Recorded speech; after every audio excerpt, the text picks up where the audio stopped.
Muridku ada di seluruh dunia. Chapter 1. Baba, baba, baba. Tangisan domba gembala muda bergema melintasi pegunungan yang biasanya tenang. Li Qiye merangkak ke puncak tebing dengan angin malam yang dingin bertiup kencang di tubuhnya. Tubuhnya saat ini basah oleh keringat. Pada usia 13 tahun, seorang anak kecil seperti Li Qiye menggunakan seluruh kekuatannya untuk mendaki pegunungan ini. Pemandangan di langit malam ini akan memberikan sensasi mengerikan bagi siapa saja. Meskipun malam itu sunyi, pikiran Li Qiye sedang tersiksa oleh nyala api ketidakpastian.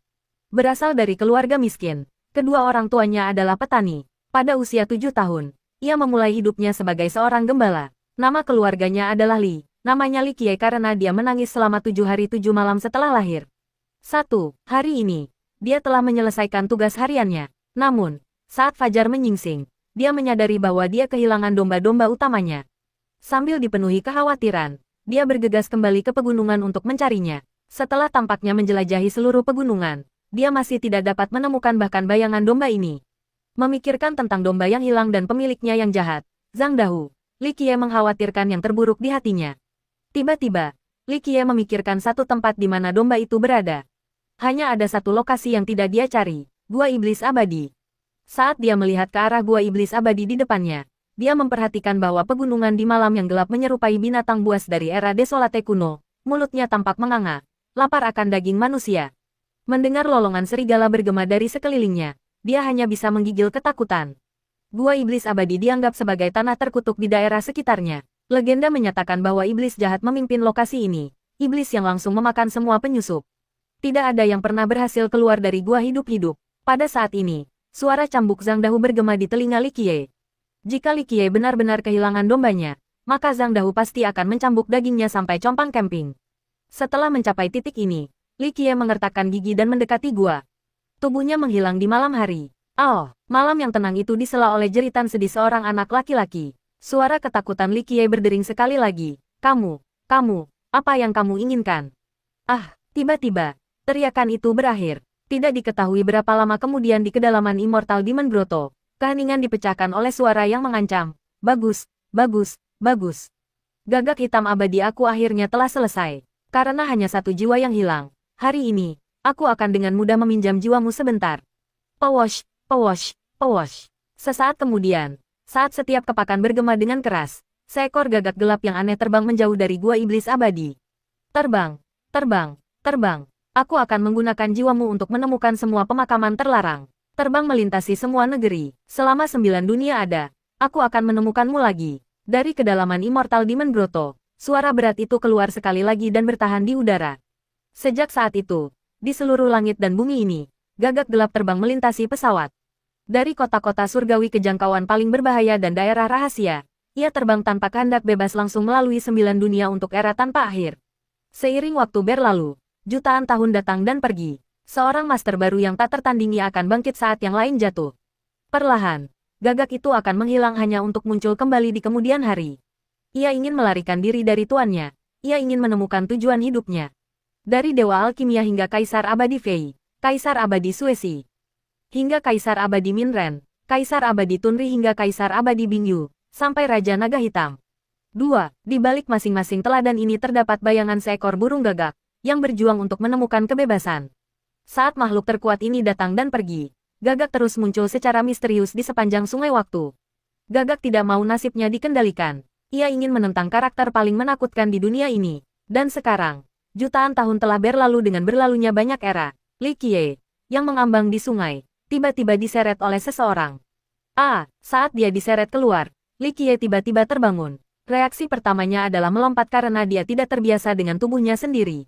Tidak dapat menemukan pijakannya. Dia hampir jatuh ke tanah. Tubuhku. Melihat ke bawah dan melihat bagaimana tubuhnya tetap sama, Li Qiye sangat gembira sekaligus takut. Bahkan setelah ribuan perjuangan melawan ombak dan angin yang tak henti-hentinya, Dark Crow Li Qiye masih tidak bisa menahan emosinya setelah mendapatkan kembali tubuhnya sendiri. Mengambil napas dalam-dalam, dia mengangkat kepalanya dan menemukan bahwa seorang lelaki tua ada di depannya. Hehehe, orang tua inilah yang menyelamatkanmu dari malapetaka yang akan datang. Pria tua itu tertawa terbahak-bahak dengan cara yang memalukan, memperlihatkan 3 gigi kuningnya yang tersisa. Sikapnya membuat orang lain merasa bahwa senyumnya sangat jahat. Di atas sungai, Li Qiye bisa melihat struktur redup dari gua iblis abadi. Matanya menjadi semakin dingin dan auranya melebihi apapun yang bisa dipancarkan oleh seorang anak berusia 13 tahun. Li Qiye menarik napas dalam-dalam dan kemudian menatap lelaki tua itu. Setelah beberapa saat, dia akhirnya bertanya, bagaimana aku harus memanggil kamu? Pak Tua. Sekte kuno dupa pembersih, iblis tua. Orang tua itu menjawab dengan mulut ternganga, masih memperlihatkan 3 gigi emasnya sambil tersenyum dan meludah kemana-mana. Pembersihan dupa kuno sekte, Li Qiye berbisik pelan. Nama ini membuatnya mengingat kenangan yang tersegel di benaknya. Kenangan ini berasal dari saat dia masih di penjara di tubuh Dark Crow. Li Qiye mendapatkan kembali ketenangannya dan bertanya pada lelaki tua itu, sekarang, siapa yang memiliki kehendak surga? Orang tua itu masih tersenyum ketika dia menjawab, kehendak surga ya. Saat ini, tidak ada seorang pun di era ini yang mampu memikul kehendak surga. Di mana Kaisar Abadi Takong? Setelah mendengar tanggapan orang tua itu, sikap Li Qiye menjadi gelap. Sudah berapa lama dia tertidur? Lebih dari 100.000 tahun. 1. Kaisar Abadi Takong telah hilang selama 30.000 tahun. Li Qiye menanyai lelaki tua itu sekali lagi, bagaimana dengan Raja Naga Hitam dari Istana Pelindung Surga? Tidak ada yang tahu. Raja Naga Hitam menghilang bersamaan dengan Kaisar Abadi Takong. Iblis tua menggelengkan kepalanya. Mendengar ini, ekspresi Li Qiye berubah drastis. Dia melihat kembali ke Immortal Demon Grotto lagi dan akhirnya mengerti mengapa dia mendapatkan kembali tubuhnya. Mari kita pergi. Dengan ekspresi sedih, Li Qiye berbalik dan mulai berjalan pergi. Dia tidak peduli apakah iblis tua mengikutinya atau tidak. Setelah mengalami keabadian semu, dia tahu persis apa yang harus dia lakukan. Istana Pelindung Surga adalah garis keturunan yang sangat kuat di masa sekarang. Kembali di era ketika Raja Naga Hitam, Master yang tiada taranya, masih hidup, tidak ada yang bisa menandinginya di 9 dunia. Dia dihormati selama 3 generasi. Meskipun dia telah hilang selama 30.000 tahun, Istana Pelindung Surga masih berdiri dengan arogan di wilayah ini. Pada saat ini, seorang bocah lelaki berusia sekitar 13 tahun dan seorang lelaki tua rendahan dengan 3 gigi emas berdiri di luar Istana Pelindung Surga. Tepat di luar batas luar kota istana, Li Qiye membakar uang upacara sambil berbisik, naga hitam kecil. Kamu tidak perlu khawatir, kamu telah membantu aku mendapatkan kembali tubuh aku, hidup aku. Suatu hari, aku akan menghancurkan tanah jahat untuk membalas dendam untuk kamu. Setelah upacara selesai, Li Qiye menatap Istana Pelindung Surga di depannya. Pemandangannya masih sama, tapi orang-orangnya sudah tidak ada lagi, semuanya telah menjadi asing. Dia mengenang masa lalu dengan Little Black Dragon. Ingatan tentang mereka membangun kota ini dari bawah ke atas melalui upaya mereka masih segar di benaknya. Sayangnya, setelah 30.000 tahun, tidak banyak yang ingat Dark Crow bersembunyi di balik tirai. Mari kita kembali ke Sekte Kuno Dupa Pembersihan. Pada saat ini, lelaki tua itu melirik Li Qiye dan menyatakan tujuannya sambil memperlihatkan 3 gigi emasnya yang berkilau. Mari kita pergi. Li Qiye dengan tenang menganggukkan kepalanya. Tidak peduli seberapa terkenal atau misteriusnya orang tua ini. Asal-usulnya tidak dapat mengejutkan Li Qiye. Li Qiye telah mengalami kesulitan yang tak terhitung jumlahnya dan jiwanya telah terperangkap di dalam Dark Crow selama jutaan tahun. Era demi era, dia berjalan bersama bahu-membahu bersama Kaisar Abadi dan berteman dengan Dewa Alkimia. Jadi apa yang sebenarnya bisa mengejutkannya? Saat mereka pergi, seorang gadis yang sangat anggun dan cantik melangkah keluar dari istana. Dia menyerupai malaikat dari surga, dewi dunia lain. Saat dia melangkah keluar, dia secara tidak sengaja melihat sisa-sisa api dari upacara serta beberapa simbol misterius di sampingnya. Setelah melihat simbol-simbol ini, ekspresinya sangat berubah. Siapa yang baru saja mengadakan upacara di sini? Seorang pelayan tua di dekatnya segera berkeliling untuk mencari informasi dan kembali dengan hasil. Penjaga kota mengatakan bahwa seorang lelaki tua dan seorang bocah lelaki berusia sekitar 13 tahun ada di sini sekarang. Mereka membakar uang upacara. Gadis itu mengeluarkan perintahnya. Kejar dan temukan mereka segera. Yang mulia seharusnya pergi ke Gunung Dewa sekarang. Pelayan tua itu dengan ragu-ragu merintih. Sang dewi dengan lembut berteriak, temukan mereka. Tubuhnya kemudian menghilang saat dia terbang melintasi angkasa untuk menemukan keduanya. Pada akhirnya, dia tidak dapat menemukan mereka. Dia dengan sedih kembali ke istana setelah pencariannya. Simbol di samping api tetap ada di kepalanya. Simbol-simbol ini tidak muncul untuk waktu yang lama. Jadi mengapa mereka muncul di pinggiran setelah puluhan ribu tahun? Apakah mereka teman atau musuh? Seorang pelayan tua yang setia melaporkan, Yang mulia, kami tidak dapat menemukan orang-orang yang membakar uang upacara. Sang dewi memerintahkan dengan sikap serius, perintah semua orang untuk mengingat bahwa jika ada berita tentang kedua orang itu muncul, segera laporkan kembali kepadaku.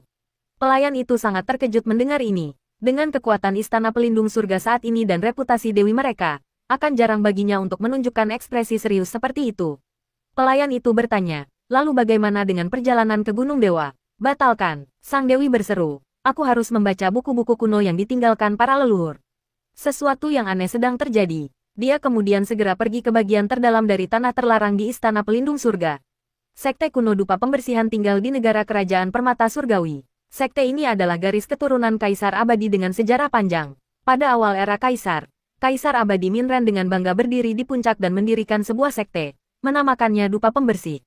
Sayangnya, setelah jutaan tahun, ia tidak dapat bertahan dalam ujian waktu dan sifatnya yang tak kenal ampun. Sekte itu tidak lagi dari peringkat Kaisar Abadi dan tidak bisa lagi memerintah tanah seperti di masa lalu. Tidak peduli seberapa keras ia mencoba, itu tidak bisa mendapatkan kembali kejayaan kuno mereka atau mencegah kematian mereka yang tak henti-hentinya dan lambat. Tetua, aku punya kabar buruk. Seorang manusia berkata bahwa dia ingin kita menerimanya sebagai murid utama. Seorang murid buru-buru melapor ke tetua pertama dari sekte kuno dupa pembersihan saat tetua ini melangkah keluar. Tendang dia dari gunung, tanpa melirik muridnya. Tetua pertama melanjutkan. Mengapa kamu bahkan melaporkan sesuatu yang begitu konyol? Seorang manusia yang ingin menjadi murid utama sekte mereka. Apa lelucon? Seorang murid utama adalah sama dengan anak didik sekte master, yang memiliki kesempatan tertinggi untuk menjadi master sekte masa depan. Tentu saja, ketika ketua sekte tidak hadir, tetua pertama masih bisa menangani masalah ini secara pribadi. Murid itu tergagap, tapi dia direkomendasikan oleh iblis tua. Mengangkat alisnya, tetua pertama dengan sedih mengulangi, iblis tua. Apakah dia disuap dengan minuman keras? Apakah itu sebabnya dia merekomendasikan manusia fana, iblis tua milik sekte? Tetapi sekte itu tidak mau mengenali kakek tua ini. Meskipun namanya terdengar sangat heroik, orang tua ini telah menyebabkan sekte kehilangan muka. Iblis tua memiliki 3 kualitas baik padanya. Dia sangat pandai menghabiskan uang, berbohong, dan bermain-main di rumah bordil. Inilah mengapa mereka memanggilnya iblis tua. 2. Dia belum mengembangkan metode apapun sampai akhir. Tetapi dia memiliki latar belakang yang sangat mengejutkan di dalam sekte. Rumor mengatakan bahwa dia adalah anak haram dari master sekte sebelumnya. Inilah sebabnya, ketika master sekte terakhir meninggal, dia meminta master sekte saat ini untuk merawat iblis tua.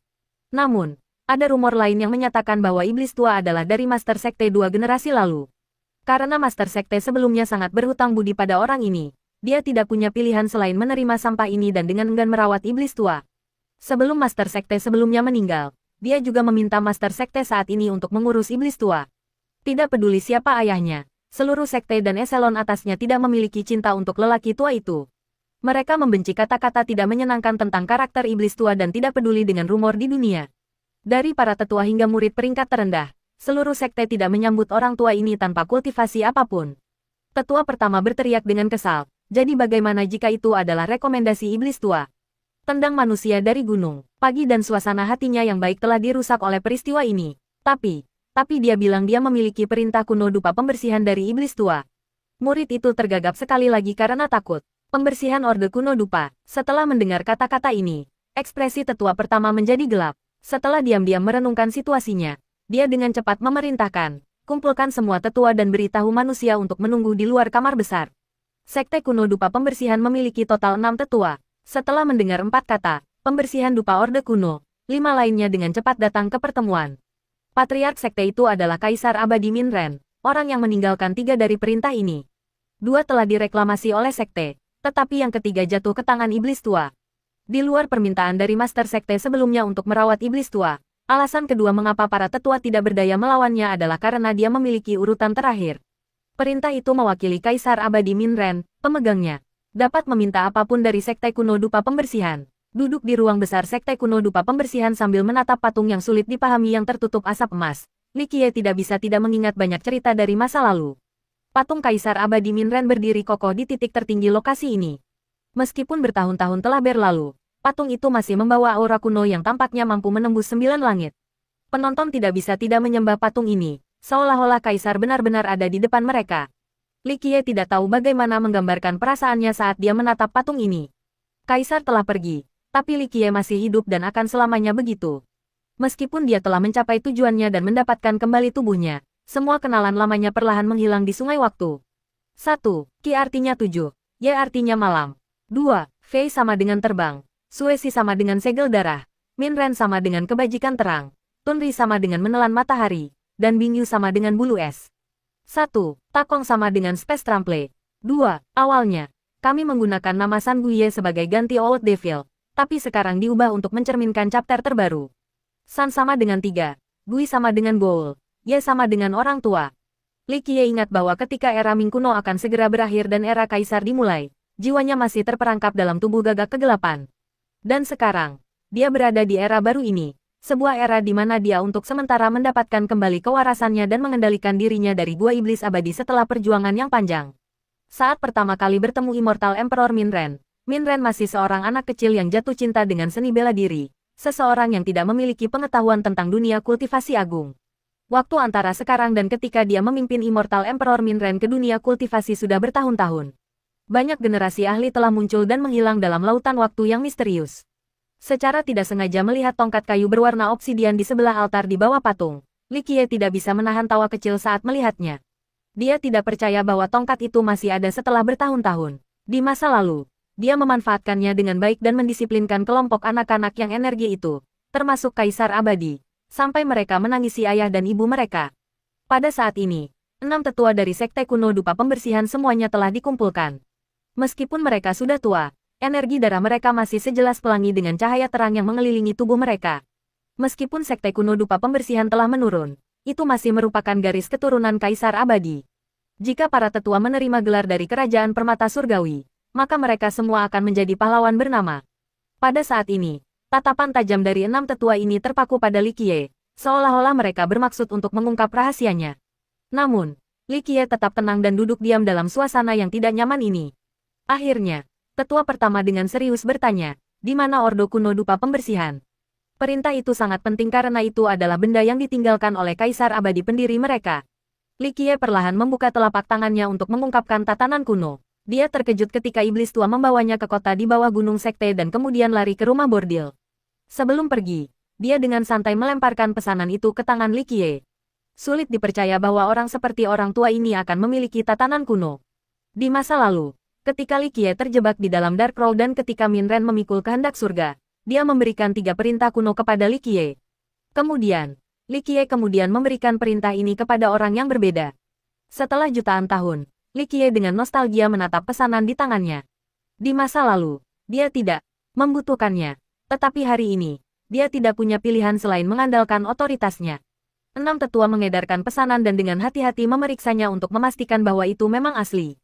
Yang benar adalah bahwa sekte itu ingin merebut kembali perintah untuk waktu yang lama, tetapi mereka tidak memiliki cara untuk memaksanya dari tangan iblis tua.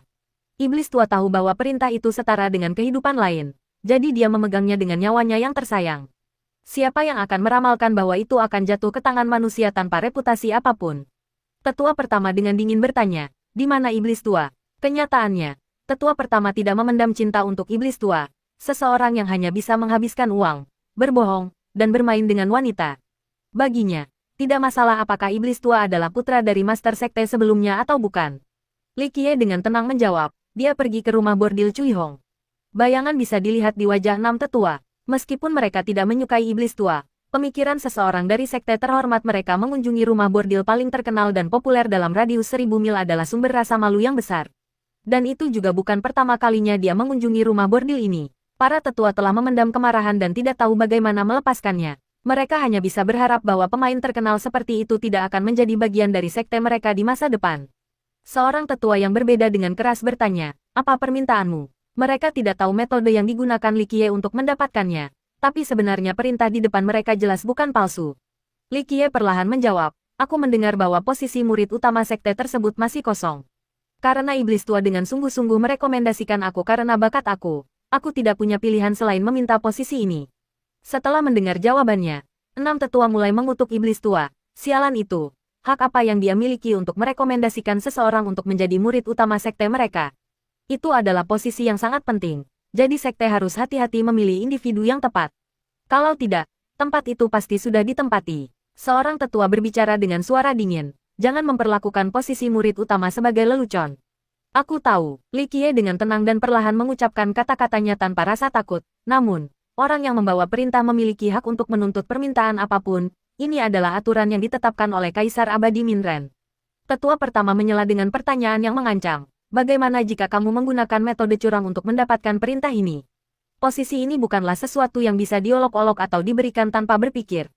Li Qiye menjawab dengan sikap mendominasi. Aku mengerti. Tetua takut bahwa aku mungkin telah menggunakan cara yang tidak jujur untuk memaksa perintah dari tangan iblis tua. Karena kalian berenam tidak mempercayai aku, kamu dapat mengirim orang ke rumah bordil Cui Hong untuk konfirmasi. Jauh di lubuk hati mereka, para tetua berteriak kesakitan setiap kali mereka mendengar nama rumah bordil Cui Hong. Pada akhirnya, mereka tidak punya pilihan selain mengirim murid untuk mengkonfirmasi apa yang dikatakan Li Qiye. Sesaat kemudian, seorang murid mengkonfirmasi bahwa kata-kata Li Qiye memang benar. Murid itu mencoba yang terbaik untuk meninggalkan informasi mengenai situasi yang menyenangkan dan tidak menyenangkan dari iblis tua dengan gadis-gadis sekarang. Kalau tidak, para tetua mungkin sudah gila. Karena tidak mau, para tetua harus mengikuti aturan yang diberikan kepada mereka oleh patriark. Bahkan jika sekte kuno dupa pembersihan telah jatuh, garis keturunan mereka masih milik kaisar abadi. Dengan demikian, mereka tidak dapat mencemarkan nama baik yang ditinggalkan oleh leluhur mereka. Pada akhirnya, para tetua mengeluarkan perintah. Keluarkan cermin kebenaran. Cermin kebenaran bersinar di tubuh Li Qiye. Setiap manusia yang ingin bergabung dengan sekte untuk tujuan kultivasi harus dinilai dengan cermin jenis ini. Itu menguji fisik seseorang, roda kehidupan, dan istana takdir. Di dalam cermin, bayangan Li Qiye muncul. Itu adalah bayangan kabur dan tidak stabil yang tampak seolah-olah akan menghilang dalam sekejap. Di belakang kepala bayangan ini, lingkaran darah ilusi muncul. Dan di atas lingkaran cahaya ini ada cahaya redup, keduanya sangat lemah. Fisik fana, roda kehidupan fana, dan takdirnya menunjukkan bahwa dia memiliki istana takdir fana. Murid itu melaporkan temuan cermin kebenaran tentang bakat bawaan dan kondisi fisik Li Qiye. Setiap orang memiliki fisik, roda kehidupan, dan istana takdir. Fisik secara langsung mempengaruhi kekuatan fisik seseorang. Roda kehidupan menunjukkan umur panjang seseorang, dan istana takdir menunjukkan bakat bawaan seseorang untuk berkultivasi. Fisik fana Li Qiye, roda kehidupan fana, dan istana takdir fana membungkam para tetua. Dia adalah pria paling rata-rata. Sekte bisa pergi keluar dan mengambil orang biasa dari jalanan dan mereka juga akan memiliki bakat yang sama. Jika kamu ingin menjadi murid utama dari Cleansing Incense Ancient Sect, lupakan Raja dan Saint Fisik. Paling tidak, kamu harus memiliki Xiantian Fisik. Roda hidup kamu juga harus berada pada level yang sama. Kemampuanmu tidak cocok untuk posisi ini. Tetua pertama langsung menolak Li Qiye. Aku sadar akan bakat aku. Li Qiye tidak ingin terlalu memikirkannya dan dengan santai berbicara, tapi aku masih ingin menjadi murid utama. Kamu, para tetua sangat diperparah oleh kata-kata ini. Orang ini bahkan tidak memenuhi syarat untuk menjadi murid biasa, apalagi murid utama. Ini adalah salah satu permintaan paling tidak masuk akal yang pernah mereka dengar. Aku percaya bahwa keturunan Kaisar Abadi tidak akan menarik kembali kata-kata mereka atau melanggar aturan leluhur dan mempermalukan sekte dan garis keturunan. Li Qiye bermain-main dengan perintah di tangannya dan perlahan melanjutkan. Jika perintah ini jatuh ke tangan orang lain, hasilnya tidak akan terbayangkan. Mendengar ini, ekspresi enam tetua membeku. Tetua pertama menatapnya dan dengan dingin membalas, bahkan jika hal seperti itu terjadi, siapapun yang ingin menjadi murid utama sekte kami harus diuji dalam semua aspek. Ini berkisar dari asal mereka ke latar belakang mereka serta bakat bawaan mereka. Bagaimanapun, sekte tidak akan mengizinkan kandidat yang tidak memenuhi syarat untuk mengambil posisi itu. Itu masalahmu. Li Qiye menatap enam tetua dan berkata, jika kamu berpikir sekte lain mengirim aku untuk mencuri warisan Kaisar Abadi kamu, maka izinkan aku memberitahu kamu bahwa aku tidak perlu menjadi murid utama. Karena tatanan bajik ini, aku hanya bisa meminta mereka, tidak perlu repot menjadi murid utama, kamu harus tahu ini lebih baik dari aku. Jika aku ingin menyakiti sekte, itu tidak akan menjadi hal yang sulit dengan kekuatan ordo ini. Kata-kata Li Qiye membuat para tetua saling melirik, meskipun mereka agak ambivalen. Mereka tidak sepenuhnya mempercayai Li Qiye. Dia bukan tanpa alasan. Tetua Cao, salah satu dari enam tetua, perlahan menjawab, jika ordo terus berkeliaran di luar, bukankah itu akan menjadi bahaya tersembunyi bagi kita? Kami tidak dapat menolak siapapun dengan perintah tersebut, jadi sebaiknya kami menerima permintaannya. Tetua pertama dengan dingin menjawab, masalah ini tidak bisa dianggap enteng. Tetua lain merenung, dari masa lalu sampai sekarang, murid utama selalu menjadi murid langsung di bawah. Master Sekte, apakah kita menerima permintaannya atau tidak? Bagaimanapun, kita harus terlebih dahulu meminta pendapat Master Sekte mengenai keputusan ini, kemudian membuat pilihan sesudahnya. Ini masuk akal. Pada akhirnya, murid utama akan menjadi murid langsung dari Master Sekte. Para tetua yang tersisa setuju. Setelah enam tetua selesai berdebat, tetua pertama segera memerintahkan, kirim surat ke Master Sekte. Surat itu dengan cepat dikirim ke Master Sekte Suyong Huang. Dan enam tetua menerima balasan dengan sangat cepat. Yang mengejutkan mereka, jawabannya adalah bahwa Master Sekte sebenarnya mengizinkan Li Qiye menjadi murid utama. Tetua pertama membaca surat itu 3 kali dan memastikan bahwa dia tidak salah membaca. Jadi dia dengan marah berteriak, benar-benar tidak bisa dipercaya. Master Sekte terlalu gegabah. Tetua Cao membujuk dengan kata-kata, "Saudaraku, jika Master Sekte telah setuju, lalu mengapa kita masih berdebat?" Pada akhirnya, murid utama masih menjadi murid langsung dari Master Sekte. Jadi pilihan ada di tangan Master Sekte. Tuan Sekte terlalu gegabah. Tetua lain menggelengkan kepalanya dan menghela nafas. Tetua Cao tersenyum paksa. Jadi, kita tidak punya pilihan lain. Pada akhirnya, jika kami dapat memulihkan pesanan, maka kami akan melakukan layanan yang luar biasa kepada sekte tersebut. Tetua pertama, meskipun sangat tidak puas, masih berhasil mengeluarkan tanggapan. 3 hari kemudian, setelah menghormati leluhur, kamu akan secara resmi menjadi murid utama sekte kami. Li Qiye masih duduk di sana dengan santai tanpa sedikit pun terkejut. Dia hanya tertawa terbahak-bahak. Aku menjadi murid utama harus menjamin 1 atau 2 senjata untuk keselamatan pribadi aku, kan? Semua tetua terkejut melihat betapa nyamannya dia di bawah atmosfer yang berat ini. Pada akhirnya, bocah itu baru berusia 13 tahun. Tetapi sikapnya yang tenang menyerupai seorang tiran yang mendominasi satu bidang dengan segala sesuatu di bawah kendali mereka. Bagaimana mungkin seorang manusia seperti dia memiliki semangat yang begitu berani? Tetua pertama melirik Li Qiye dan menggelengkan kepalanya sambil mengatakan kepadanya, "Meskipun kami menerimamu sebagai murid utama, kami hanya bisa memberimu senjata biasa.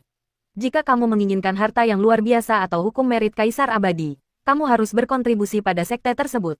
Li Qiye hanya tersenyum. Tujuannya tentu saja bukan hukum merit kaisar abadi atau teknik yang tak tertandingi. Tujuan sebenarnya adalah tongkat kayu hitam tergeletak di alas.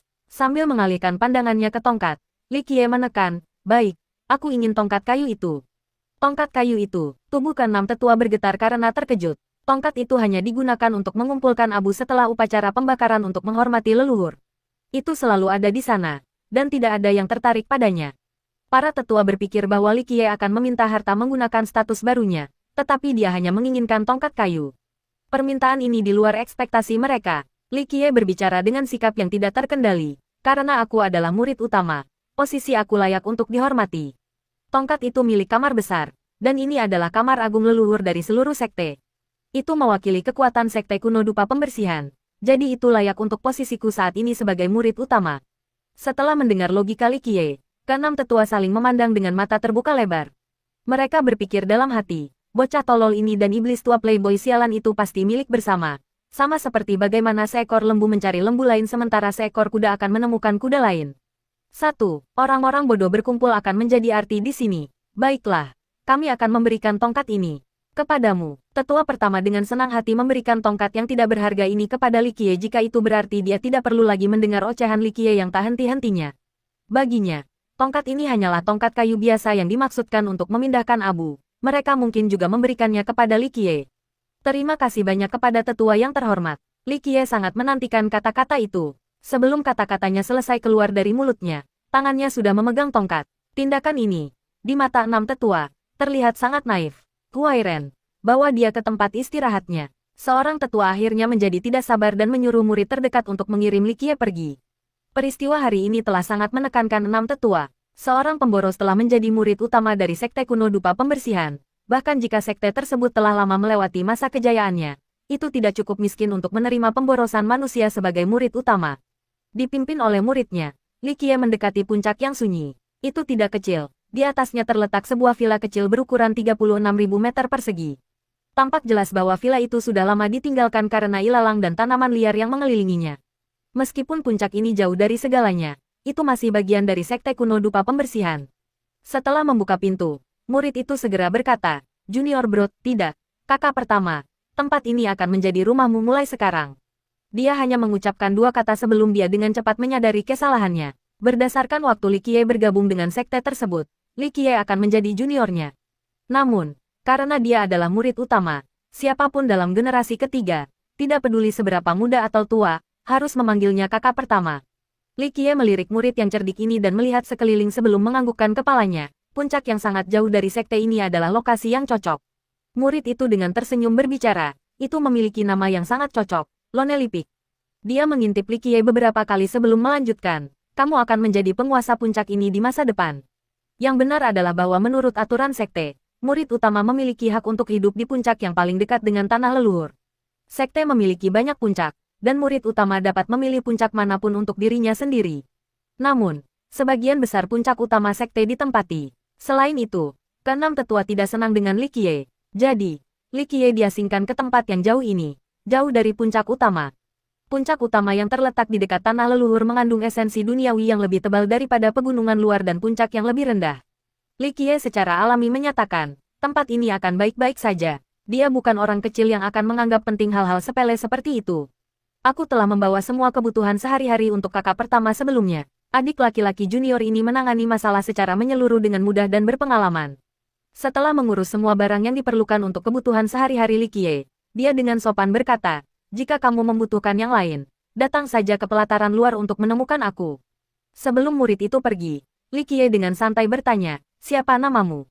Murid itu terkejut dengan pertanyaan yang tiba-tiba itu. Dia tidak terlalu memikirkan Li Qiye. Bakatnya kurang sampai-sampai dia bahkan tidak akan diterima sebagai murid biasa. Tindakan Li Qiye sebelumnya di ruangan menyebabkan orang lain merasa bahwa dia bodoh. Namun, Li Qiye saat ini yang tenang dan alami membuat murid ini merasa bingung di dalam. Dia tidak tahu apakah Li Qiye gila atau apakah dia telah memikirkan semuanya sebelumnya. Murid ini dengan cepat mendapatkan kembali akalnya. Dan menjawab Li Qiye, saudara pertama. Nama saudara junior ini adalah Nan Huairen. Aku adalah penjaga pelataran luar. Namaku Li Qiye. Li Qiye dengan lembut mengangguk. Dalam sejuta tahun terakhir, orang-orang yang mengetahui asal-usul dan nama aslinya dapat dihitung dengan jari. Setelah kepergian Nan Huairen, Li Qiye tidak duduk diam. Dia mulai membersihkan halaman dan merapikan seluruh gunung. Setelah menyelesaikan tugas dengan standar yang dapat diterima, gunung yang sepi itu lebih mirip sebuah rumah. Li Qiye melakukan semuanya dengan sistematis dan rapi, pelan tapi pasti. Jika ada orang yang lewat secara tidak sengaja menyaksikan tindakan pembersihannya, mereka tidak akan percaya bahwa dia baru berusia 13 tahun. Langit telah menjadi gelap pada saat tugas yang membosankan itu selesai. Li Qiye merasa lelah dan lapar. Dia perlahan duduk di depan villa, mengambil napas dalam-dalam. Dia mengeluarkan tongkat kayu yang sekarang diletakkan di pinggangnya. Dia dengan hati-hati mengamati tongkat yang digunakan orang untuk memindahkan abu. Ingatannya perlahan kembali padanya, menyebabkan dia menunjukkan senyum pahit. Dunia percaya bahwa jika Kaisar Abadi berhasil memikul kehendak surga, mereka akan menjadi abadi. Namun, jika itu masalahnya, lalu di mana Kaisar Abadi Minren, Kaisar Abadi Tunri, dan semua kultivator tiada taraf lainnya dari setiap era? Kemana mereka pergi? Li Qiye perlahan mendapatkan kembali ketenangannya dan menghilangkan debu dan abu dari tongkat, akhirnya mengungkapkan bentuk aslinya. Ini adalah tongkat yang berukuran 1 meter. Bahkan setelah disiram api selama ribuan tahun, ia tetap mempertahankan bentuk aslinya tanpa cacat. Namun, di mata orang lain, ini hanyalah tongkat kayu biasa tanpa sifat magis. Li Qiye berbisik sambil dengan lembut menyekat tongkat kayu, tongkat penghukum ular. Dengan tongkat kayu di tangannya, ingatannya menyebabkan dia merasakan emosi yang tidak dapat dijelaskan.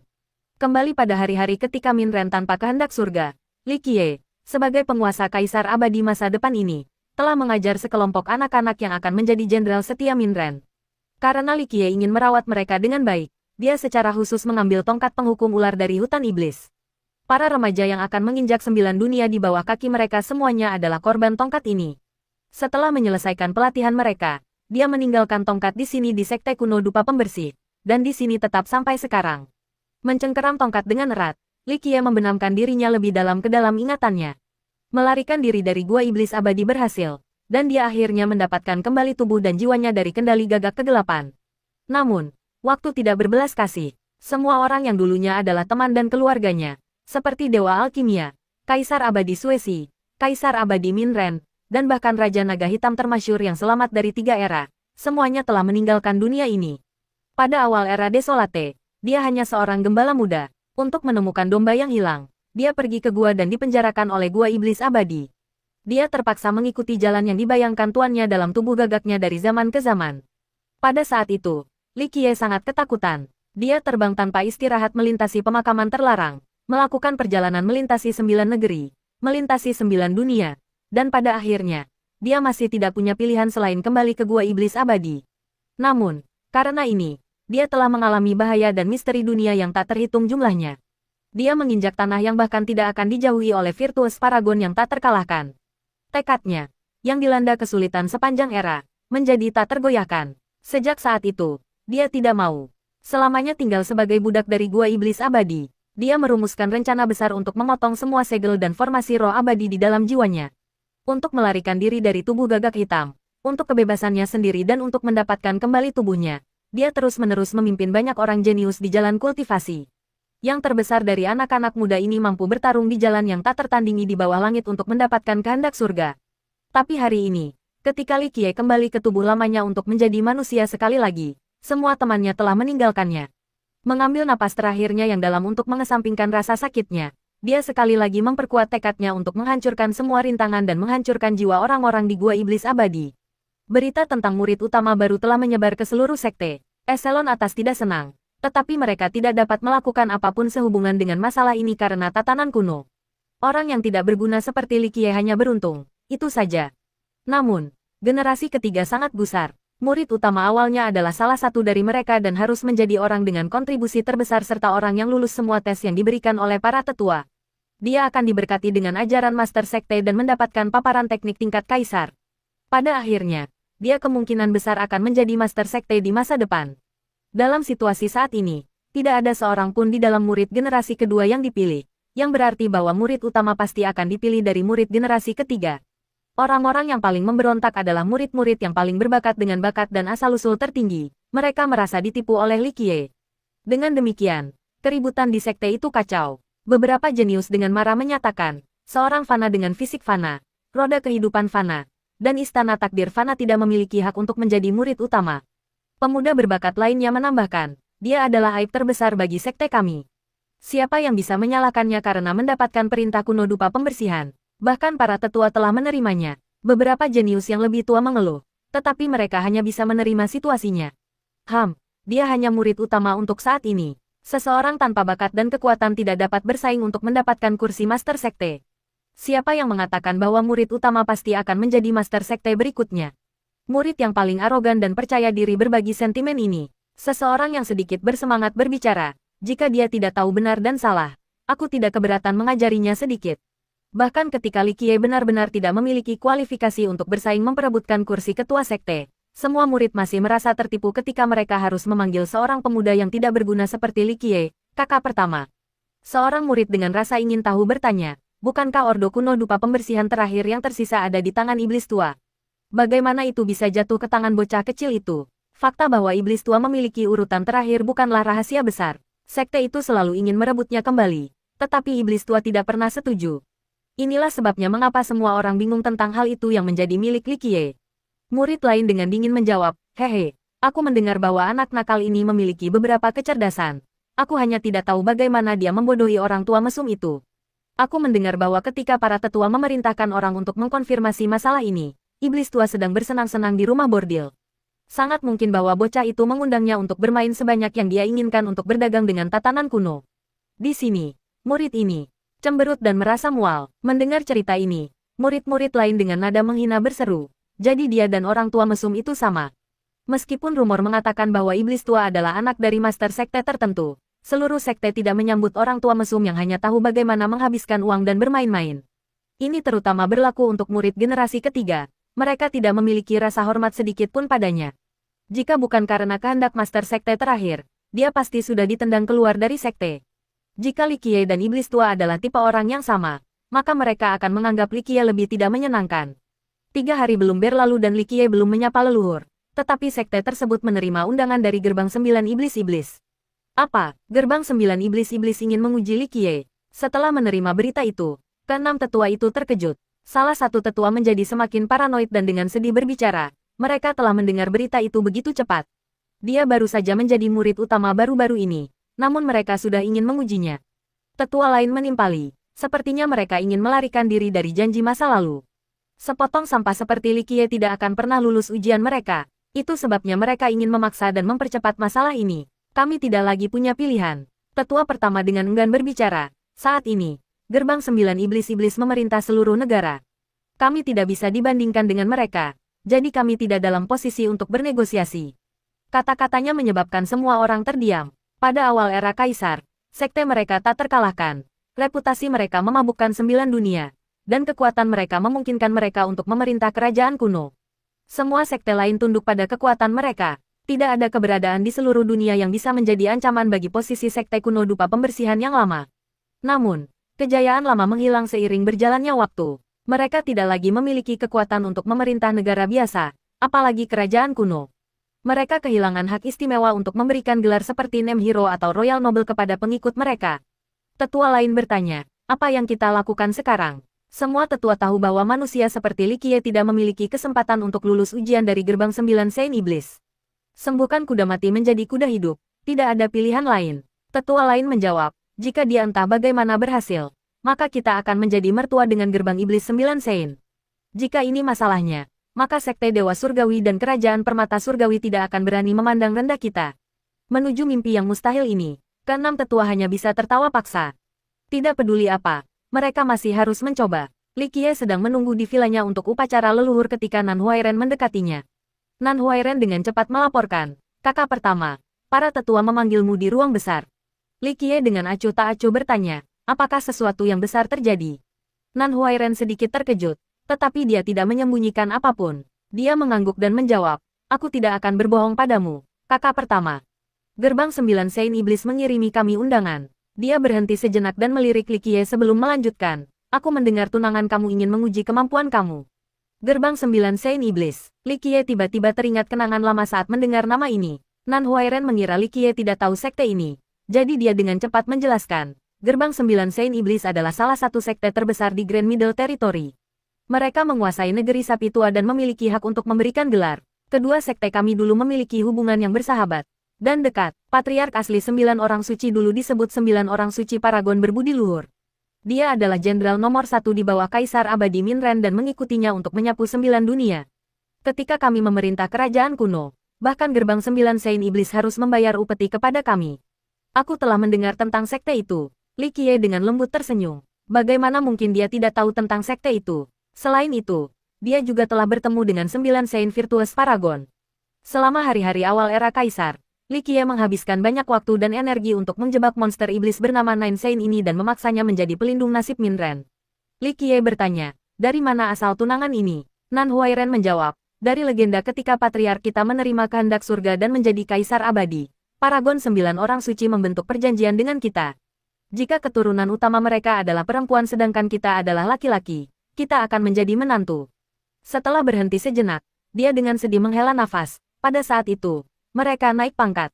Aku pikir di masa lalu, ayam tua memiliki murid perempuan. Setelah mendengarkan, Li Qiye diam-diam bergumam sekali lagi sambil mengingat masa lalu. Dia telah melupakannya setelah tertidur lelap karena itu bukan masalah yang sangat penting.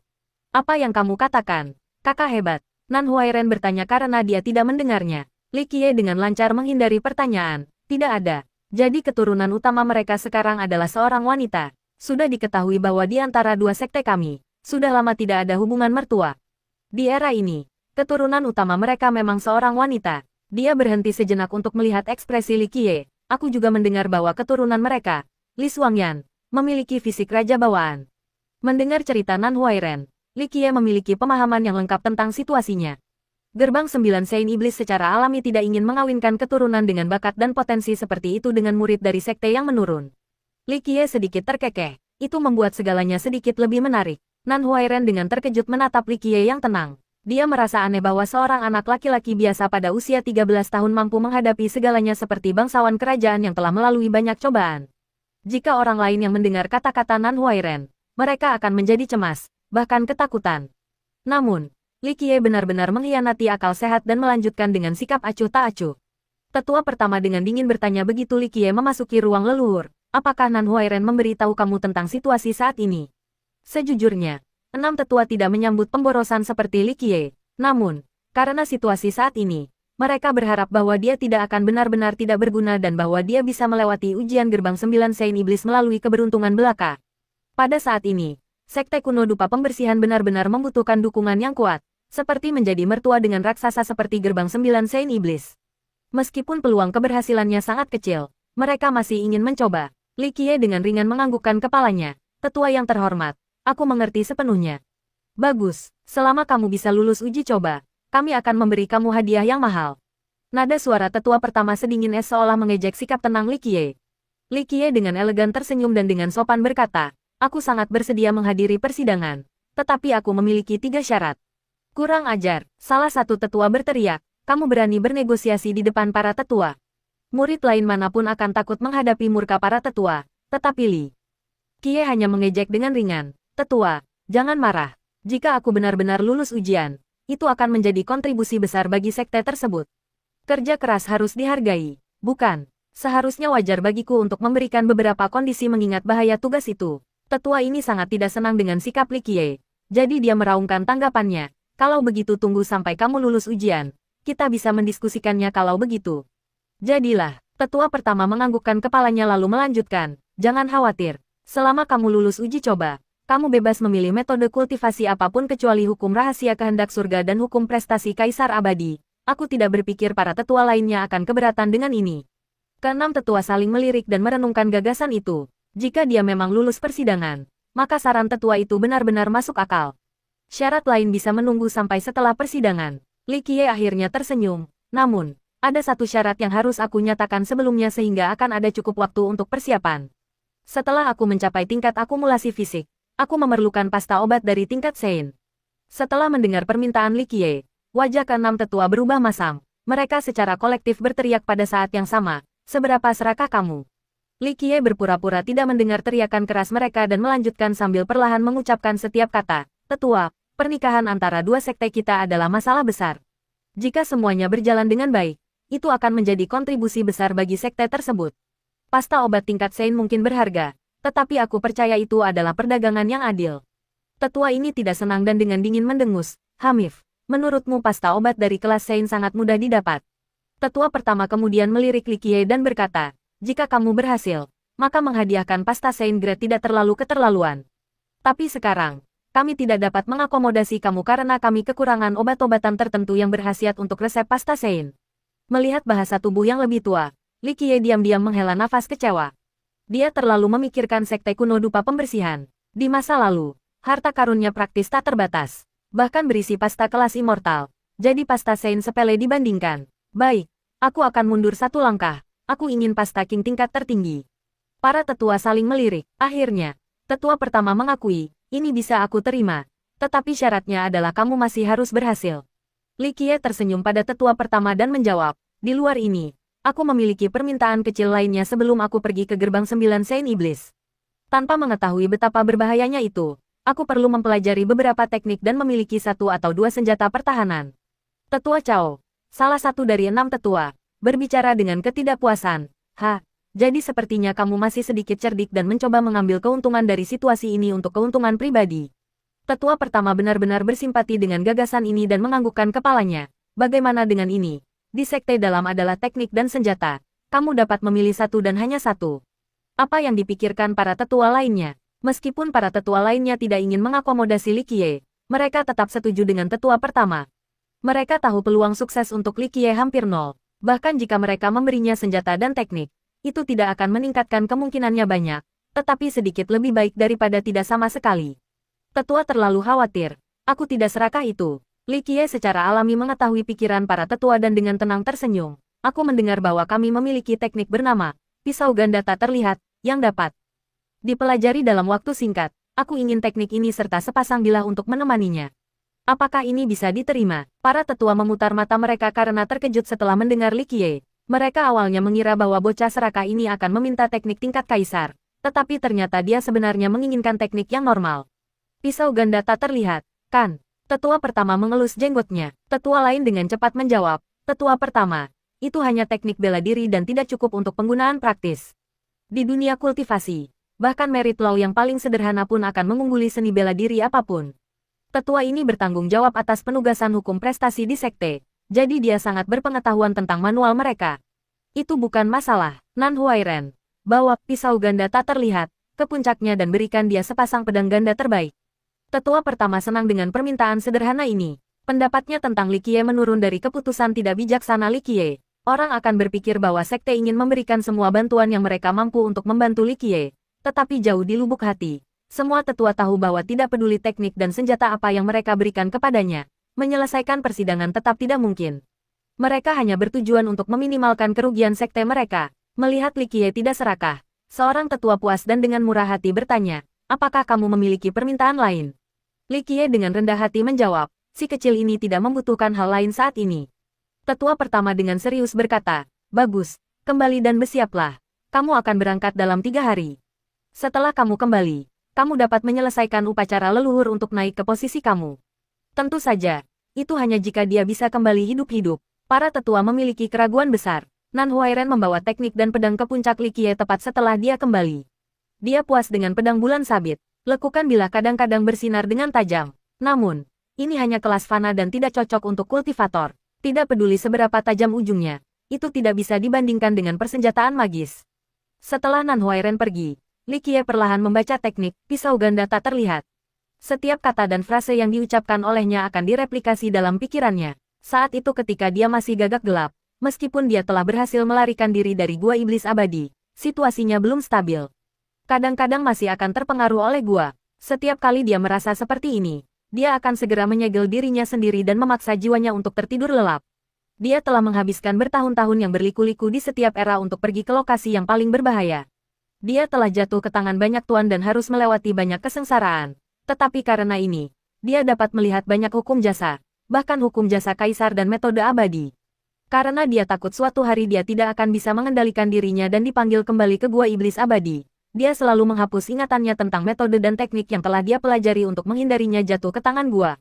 Namun, Dewa Alkimia dan Kaisar Abadi Suesi datang dengan metode misterius yang memungkinkan Likie dengan cepat memahami kebenaran dari teknik tertinggi ini saat dia melihatnya lagi.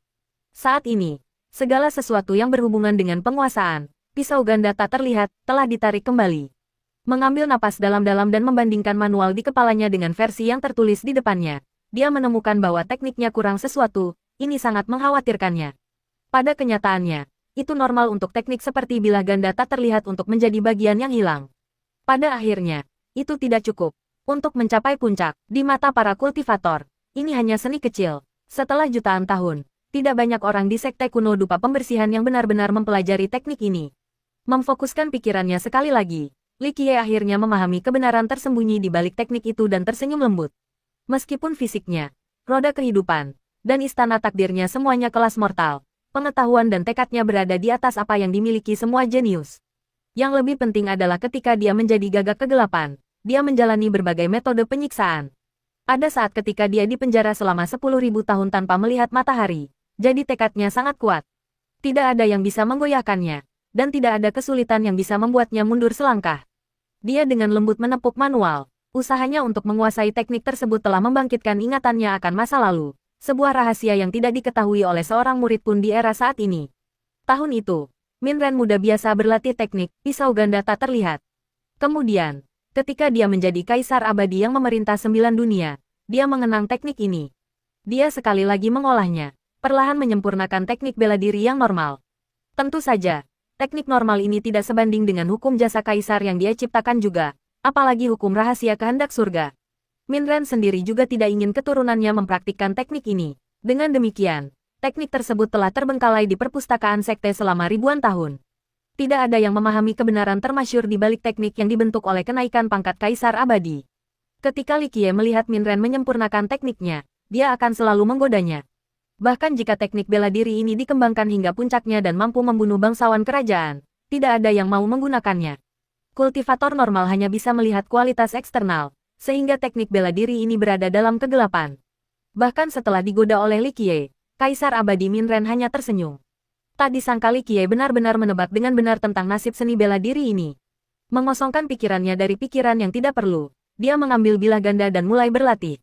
Dia sangat ketat dengan dirinya sendiri. Dia perlahan mengayunkan setiap pukulan dalam manual, setiap ayunan membutuhkan kesempurnaan sebelum melanjutkan. Meskipun dia memahami kebenaran di balik teknik ini, tubuhnya tidak bisa mengikuti pikirannya. Dia menuntut kesempurnaan, tetapi sulit untuk dicapai. Namun, Likie tidak tergoyahkan. Dia terus berlatih seni bela diri yang menjadi lebih halus setelah setiap ayunan. Setelah satu malam, dia telah mengayunkan bilahnya lebih dari 300 kali dan perlahan memahami kebenaran yang mendalam. Perlahan, masing-masing bilahnya menjadi lebih dan lebih akurat.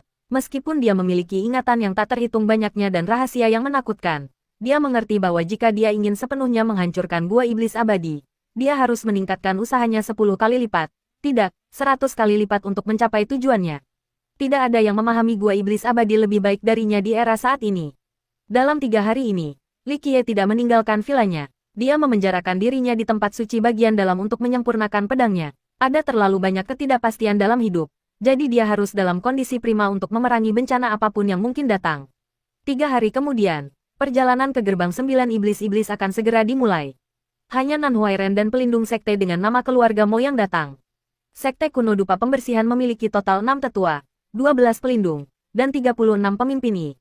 Untuk mengunjungi sekte besar seperti gerbang 9 Sein Iblis dengan hanya 3 orang, anggota peringkat tertinggi menjadi pelindung belaka, tidak ada kata-kata untuk menggambarkan ini. Sebelum keberangkatan, Li Qiye memandang anggota yang lusuh dan bertanya, hanya kita bertiga.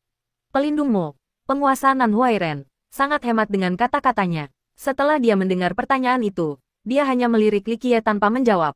Berlawanan dengan tuannya, Nan Huairen adalah orang yang menyenangkan. Dia terbatuk sekali karena malu dan membuka mulutnya. Kakak pertama, semua tetua berada dalam kultivasi terpencil, mereka tidak bisa melakukan perjalanan. Li Qiye mengangkat bibirnya dan dengan dingin menyatakan, kultivasi terpencil, mereka hanya takut kehilangan muka. Pada akhirnya, mereka percaya aku tidak memiliki kesempatan untuk lulus persidangan. Aku tidak lulus adalah masalah kecil bagi mereka. Tetapi mereka berada di sana dan kehilangan muka akan menjadi masalah besar, bukan? Nan Huairen tidak bisa berkata apa-apa dan hanya tersenyum malu. Bagaimana mungkin seorang manusia berharap untuk lulus ujian sekte tingkat kaisar? Para tetua memiliki pemikiran yang sama. Inilah mengapa mereka menolak untuk pergi. Karena hasilnya sudah jelas seperti siang hari. Jangan khawatir, saudara yang terhormat. Nan Huairen mempertahankan sikap positifnya. Gerbang 9 Sein Iblis telah menjaga jarak dari kita belakangan ini. Inilah mengapa para tetua tidak ingin pergi dan menciptakan konflik yang tidak perlu. Hamif, itu hanya gerbang 9 Sein Iblis. Mereka tidak bisa mencapai puncak. Di era itu, bahkan jika 9 Sein Virtuous Paragon masih hidup, mereka masih harus tunduk pada sekte kuno dupa pembersihan. Pelindung Mo hanya bisa mengabaikan arogansi Li Qiye. Dia hanya mendengus dingin, tidak repot-repot mengatakan apapun. Nan Huairen takut Li Qiye akan mengatakan hal-hal yang lebih keterlaluan. Jadi dia menyela, saudara pertama. Ini tuanku, pelindung sekte. Tolong jaga aku dalam perjalanan ini. Li Qiye membungkuk dengan sopan dan hormat yang tepat. Tidak terlalu dipaksakan namun juga tidak terlalu lemah. Pelindung memeliriknya lagi dan berkata, ayo pergi. Selesai dengan kata-katanya, dia berbalik dan berjalan pergi. Pelindung Mo adalah salah satu pelindung yang lebih tua. Jadi kultivasinya di atas rata-rata. Namun, dia tidak tahu bagaimana berinteraksi secara sosial dengan orang lain. Dengan demikian, posisinya di sekte itu cukup rendah dibandingkan dengan pelindung lainnya. Kalau tidak, dia tidak akan menjadi bagian dari ekspedisi besar yang sudah ditakdirkan sejak awal. Eselon atas sekte tahu bahwa perjalanan ini akan menjadi drama komedi dengan Li Qiye sebagai karakter utama. Jika penonton tidak senang, kematian mungkin tak terelakkan. Dan itulah alasan lain mengapa keenam tetua menghindarinya. Pelindung lain tidak mau memimpin kelompok ini. Jadi tugas ini akhirnya jatuh ke pundak pelindung Mo. Pelindung Mo juga berpikir bahwa tidak ada hasil positif yang akan keluar dari perjalanan ini. Itulah sebabnya suasana hatinya menjadi lebih buruk dari biasanya. Perjalanan panjang dipenuhi dengan keheningan sampai mereka mencapai kuil agung sekte kuno dupa pembersihan. Kuil agung itu sangat besar dan dapat menampung 10.000 orang. Melihat ke seluruh Grand Middle Territory, akan sulit untuk menemukan kuil yang sebanding di dalam warisan lainnya. Kuil berwarna giok itu sangat kuno. Itu dibangun dengan batu dan kristal surgawi. Di atas adalah kaligrafi yang diukir secara pribadi oleh Immortal Emperor Minren. Kata-kata itu memancarkan aura yang berani, jauh di luar jangkauan. Setiap kata dan frasa seolah-olah bisa menghapus keberadaan. Dari kuil agung ini, orang bisa menghargai kekuatan lama dari sekte yang sekarat. Kuil ini adalah titik awal untuk semua penaklukan yang diikuti Kaisar Agung. Minren akan melakukan upacara di sini sebelum memulai ekspedisinya yang akan mencakup seluruh 9 dunia. Hanya sekte Kaisar Abadi yang bisa memiliki kuil seperti itu. Bang, saat pintu masuk dibuka, sebuah gerbang bisa dilihat di dalamnya. Diwarnai dan ditempa oleh kristal surgawi. Hulk ditutupi oleh lubang kosong dan ukiran Kaisar Abadi. Lubang kosong ada di sana untuk diisi dengan batu giok halus. Giok halus dibentuk oleh kekuatan spiritual alami langit dan bumi. Intisari dari apa yang memungkinkan kultivasi. Tujuan utamanya adalah untuk mengoperasikan gerbang untuk melintasi jarak yang jauh. Jarak perjalanan ditentukan oleh kuantitas dan kualitas batu giok halus. Sayangnya, gerbang saat ini hanya memiliki beberapa batu giok halus di dalamnya. Sekali lagi, Li Qiye sedih melihat seberapa jauh sekte itu telah jatuh. Di masa lalu, gerbang ini, dengan kelimpahan batu gioknya, telah membawa banyak pasukan ke tempat-tempat yang jauh di 9 dunia. Lokasi manapun dimungkinkan selama koordinat diketahui. Mereka memasuki gerbang dan, dalam sekejap mata, berbelok ke lokasi yang berbeda. Grand Middle Territory sangat besar dan membentang miliaran mil. Ada sekte yang tak terhitung jumlahnya yang tersebar di 15 negara. Namun, ada monster raksasa seperti kerajaan dan kerajaan kuno yang membentang miliaran mil sendiri. Jika seseorang ingin melintasi negara dengan terbang, itu akan memakan waktu bertahun-tahun kecuali mereka adalah makhluk tercerahkan atau Raja Surgawi. Pahlawan bernama atau Royal Noble manapun akan cukup bijaksana untuk tidak mencoba prestasi ini. Ditambah lagi, Grand Middle Territory hanyalah satu bagian dari dunia Kaisar Fana. Dunia Kaisar Fana juga dikenal sebagai batas kaisar atau negara kaisar dan terdiri dari 5 wilayah berbeda. Di utara terletak Laut Besar Utara, selatan memiliki bumi tandus, timur membentuk 100 kota, barat berisi Desolate Wasteland, dan di tengah adalah Grand Middle Territory. Bang, Li Qiye dan rekan-rekannya tiba di gerbang-gerbang 9 Saint Iblis. Saat mereka melangkah keluar, mereka merasa bahwa esensi roh alami lebih padat daripada tempat manapun yang pernah mereka kunjungi. Ini benar-benar sekte surgawi sejauh mata memandang. Lokasi gerbang 9 Saint Iblis membentang jutaan mil. Itu dipenuhi dengan gunung dan sungai dengan air, terjun yang megah dan pohon-pohon surgawi yang bisa menembus langit. Ada juga istana marmer yang mengambang dan bersembunyi di awan sejauh mata memandang. Di relung terdalam, seseorang dapat menemukan aura tembus yang bersinar terang di seluruh negeri. Orang akan percaya bahwa asal-usul aura ini berasal dari harta surgawi yang mengejutkan. Ini adalah gambaran dari sekte yang kuat. Dengan suasana dan lokasi ini, tidak heran mengapa itu bisa menguasai suatu negara. Sebagai perbandingan, sekte kuno dupa pembersihan mirip dengan orang tua yang miskin di akhir hidupnya. Aku melihat bahwa itu adalah kakakmu. Lama tidak bertemu. Ketika mereka bertiga meninggalkan gerbang, seorang lelaki tua terlihat memimpin murid-muridnya untuk pesta penyambutan. Pria itu adalah pemimpin sekte mereka. Nama belakangnya adalah Fu, pemilik wajah yang dingin dan tabah.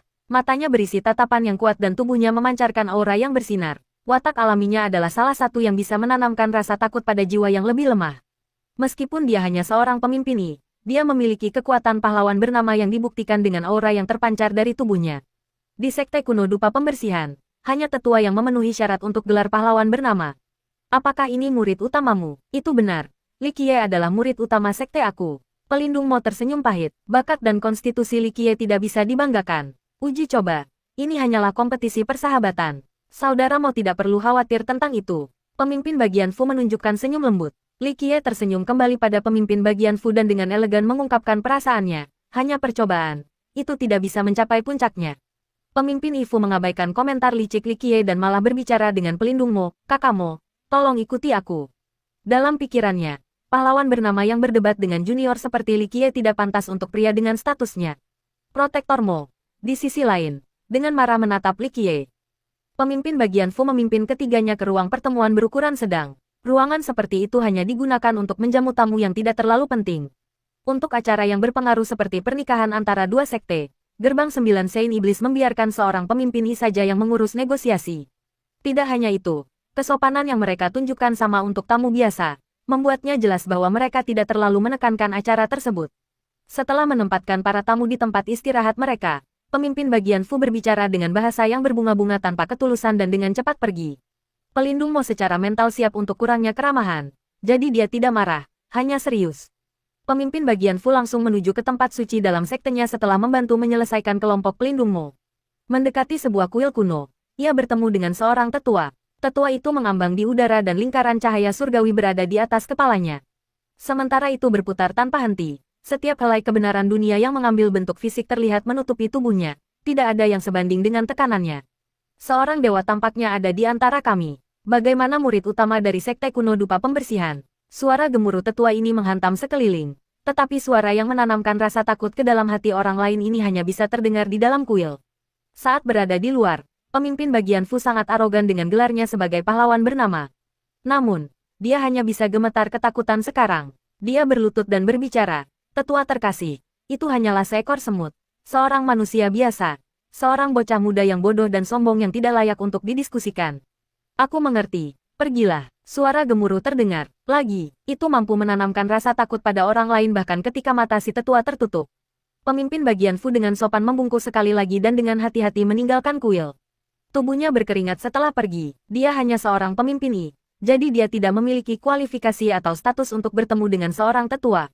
Bahkan seorang Royal Noble perlu dipanggil sebelum mereka bisa mendapatkan kehormatan itu. Setelah pemimpin bagian Fu pergi, tetua mulai berbicara dengan orang lain di kuil yang kosong, memilih manusia dengan fisik fana, roda kehidupan fana, dan istana takdir fana untuk menjadi murid utama, sekte kuno dupa. Ini benar-benar memalukan untuk teknik kaisar dari Immortal Emperor Minren. Ada kemungkinan besar mereka masih tinggal di sekte itu. Suara misterius dan mulia terdengar di udara. Tetua melanjutkan, Yang mulia, selama teknik Immortal Emperor Minren tetap ada, hanya masalah waktu bagi kita untuk mendapatkannya dalam satu gerakan. Manusia fana itu tidak layak untuk keturunan utama kita. Suara misterius itu tetap diam. Begitu pula yang lebih tua. Jika ada penonton, mereka akan dikejutkan dengan kemunculan Raja Iblis. Kita harus tahu bahwa Raja Iblis adalah karakter yang sangat berbahaya. Legenda menyatakan bahwa asal dan bentuk aslinya sangat hebat. Sekte, di bawah kepemimpinannya, menjadi semakin bersinar. Tidak ada yang bisa menggoyahkan kekuasaan tiraninya. Di dalam Old Ox Country, tidak ada yang berani menentang pemerintahan surgawinya. Pelindung Mo tetap duduk dalam keheningan, tetapi Nan Huairen dengan sengaja melarikan diri dari ruangan yang menyiksa dengan suasana yang tidak nyaman. Sementara itu, Li Qiye telah pergi ke kamarnya sendiri. Dia mulai berlatih teknik, pisau ganda tak terlihat, tanpa membuang waktu sedetik pun. Dia ingin menanamkan teknik itu ke dalam tubuh dan pikirannya. Selama bertahun-tahun, Li Qiye telah belajar bahwa memahami kebenaran termasyhur di balik suatu teknik adalah satu hal, tetapi hal lain untuk mencapai puncak. Sebenarnya memanfaatkan mereka adalah aspek lain. Bahkan seorang jenius tak tertandingi dengan pengetahuan komprehensif tentang hukum jasa Kaisar Abadi tidak dapat melakukannya tanpa tingkat latihan yang menyiksa. Wosh, wosh, wush, kedua bilah itu meninggalkan tangan Li Qiye dan dengan anggun melayang di udara seperti sepasang sayap kupu-kupu. Mereka berpotongan satu sama lain beberapa kali sebelum akhirnya kembali ke tangan Li Qiye. Dia telah berlatih gerakan khusus ini berkali-kali, tetapi masih mengandung kekurangan. Sungguh permainan pedang yang sempurna. Kakak pertama sangat rajin. Aku merasa malu membandingkan diri aku dengan upaya besar kamu. Pada detik ini, Nan Huairen masuk ke kamar. Ada remaja lain di sampingnya. Nan Huairen tidak bisa menahan diri untuk tidak menghela nafas dengan penyesalan. Dia benar-benar menghormati upaya sungguh-sungguh Li Qiye. Sangat disayangkan bahwa bakat bawaannya sangat mengecewakan. Untuk mencapai puncak, seseorang tidak boleh berhenti memperbaiki diri. Li Qiye menyarungkan pedangnya, meskipun dia berkeringat dan lelah. Postur dan ekspresinya tetap tenang. Nan Huairen dengan hormat tersenyum. Aku akan mengingat kata-kata ini dan berusaha untuk meningkatkan diri aku juga. Dia kemudian memperkenalkan pemuda yang berdiri di sampingnya. Ini adalah Kakak Zhang, teman baik aku. Nan Huairen memiliki bakat yang bagus, tetapi dia tidak bisa dianggap jenius. Namun, dia berbeda dari tuannya. Kemampuannya untuk bersosialisasi memungkinkan untuk jaringan yang sangat besar. Dia punya teman di mana-mana. Murid Zhang ini sangat mirip, tetapi di matanya, seorang manusia seperti Li Qiye tidak layak dihormati. Dia menganggukkan kepalanya ke arah Li Qiye karena hubungannya dengan Nan Huairen. Baginya, teknik bela diri apapun yang dipraktikkan Li Qiye tidak ada artinya. Ini adalah pertama kalinya kakak pertama mengunjungi gerbang 9 Sein Iblis. Jadi bagaimana kalau kita berjalan-jalan agar kamu bisa terbiasa dengan pemandangan itu? Li Qiye tiba-tiba teringat suatu peristiwa. Jadi dia tersenyum dan menjawab, tentu. Nan Huairen berbalik ke murid bernama Zhang. Saudara Zhang, kali ini kami harus memaksamu. Saudara Nan, kamu terlalu pendiam. Murid Zhang tidak punya pilihan selain menganggukkan kepalanya. Meskipun dia tidak mau, dia tidak ingin merusak persahabatan mereka. Bagaimanapun, dia tidak punya keinginan untuk mengambil rute yang indah dengan Li Qiye. Gerbang 9 Sein Iblis adalah tuan rumahnya. Jadi mereka harus membawa Li Qiye berkeliling untuk mempromosikan hubungan mereka secara positif. Namun, karena mereka tidak menganggap Li Qiye layak, kesopanan dan aturan dikesampingkan. Sementara murid Zhang memimpin mereka berkeliling, dia hanya berbicara dengan Nan Huairen dan memperlakukan Li Qiye seolah-olah dia tidak ada di sana. Kehadiran mereka menciptakan banyak keributan di antara para murid. Bukankah itu murid utama sekte tua itu? Dari kejauhan, seorang murid mengerutkan kening setelah melihat bahwa Li Qiye hanyalah manusia biasa. Murid lain dari sekte itu dengan sinis tertawa. Sekte kuno dupa pembersihan hanyalah lembaga kelas 2. Jika bahkan seorang manusia bisa menjadi murid utama mereka, posisi ini tidak bisa dianggap apa-apa selain tidak berharga. Seorang manusia yang ingin menikahi senior Li, sumpit busuk menginginkan mangkuk emas, mengapa tidak melihat ke cermin untuk melihat betapa rendahnya dirimu? 1. Kalimat sebelumnya adalah pepatah Cina, mirip dengan bagaimana katak ingin makan daging angsa. Li Xuangyan adalah keturunan utama dari gerbang 9 Sein Iblis. Tidak hanya dia berbakat dalam bakatnya, dia juga sangat cantik. Bakat muda yang tak terhitung jumlahnya di sekte memiliki dia sebagai keinginan rahasia mereka. Banyak jenius dari warisan lain yang berusaha mendekatinya dapat membentuk garis dari satu ujung negara ke ujung lainnya. Dan satu hal yang sama-sama mereka miliki adalah keinginan untuk meludahi wajah Li Qiye karena begitu tidak tahu malu. Murid Zhang bahkan lebih malu. Dia bisa melihat permusuhan dari mata teman-temannya. Dia mulai berjalan lebih cepat untuk menjaga jarak dengan Li Qiye, akhirnya meninggalkannya. Namun, Li Qiye tampaknya tidak memedulikan tindakannya. Dia melanjutkan dengan langkahnya sendiri dengan tenang dan tanpa beban saat dia menyerap pemandangan surgawi dari gerbang 9 Saint Iblis. Nan Huairen dengan sungguh-sungguh mengingatkan Li Qiye, saudara pertama, kamu harus berhati-hati. Banyak orang yang merayu tunangan kamu, dan mereka tidak akan segan-segan membuat masalah bagi kamu. Li Qiye dengan tenang menjawab, ini hanya seorang gadis, tidak perlu keributan seperti itu. Dia telah melihat banyak wanita cantik yang menghancurkan negara, jadi dia tidak mengingat calon tunangannya, itu hanya masalah kecil baginya. Tanpa sadar, mereka mencapai tempat pelatihan sekte tersebut. Ini adalah tempat di mana semua murid bisa masuk. Begitu seseorang berada di dalam, mereka akan benar-benar merasa kecil dibandingkan dengan panggung pertempuran raksasa. Mereka seperti semut di atas bukit besar. Panggung pertempuran terdiri dari batu meteor besar. Setiap batu tertulis dengan kata-kata dari banyak paragon berbudi luhur. Energi misterius dan kuat sedang memancar dari mereka terus-menerus. Energi inilah yang melindungi panggung pertempuran, membuatnya tahan terhadap kerusakan apapun yang mungkin ditimbulkan oleh para kontestan. Tahap pertempuran tingkat virtues paragon. Meskipun ini bukan pertama kalinya dia menyaksikannya, panggung pertempuran masih membuat Nan Huairen kagum. Murid Zhang sangat bangga dan mulai membual. Tahap pertempuran ini diciptakan oleh tetua agung kita. Itu bahkan bisa menahan kekuatan penghancur dari banyak virtues paragons.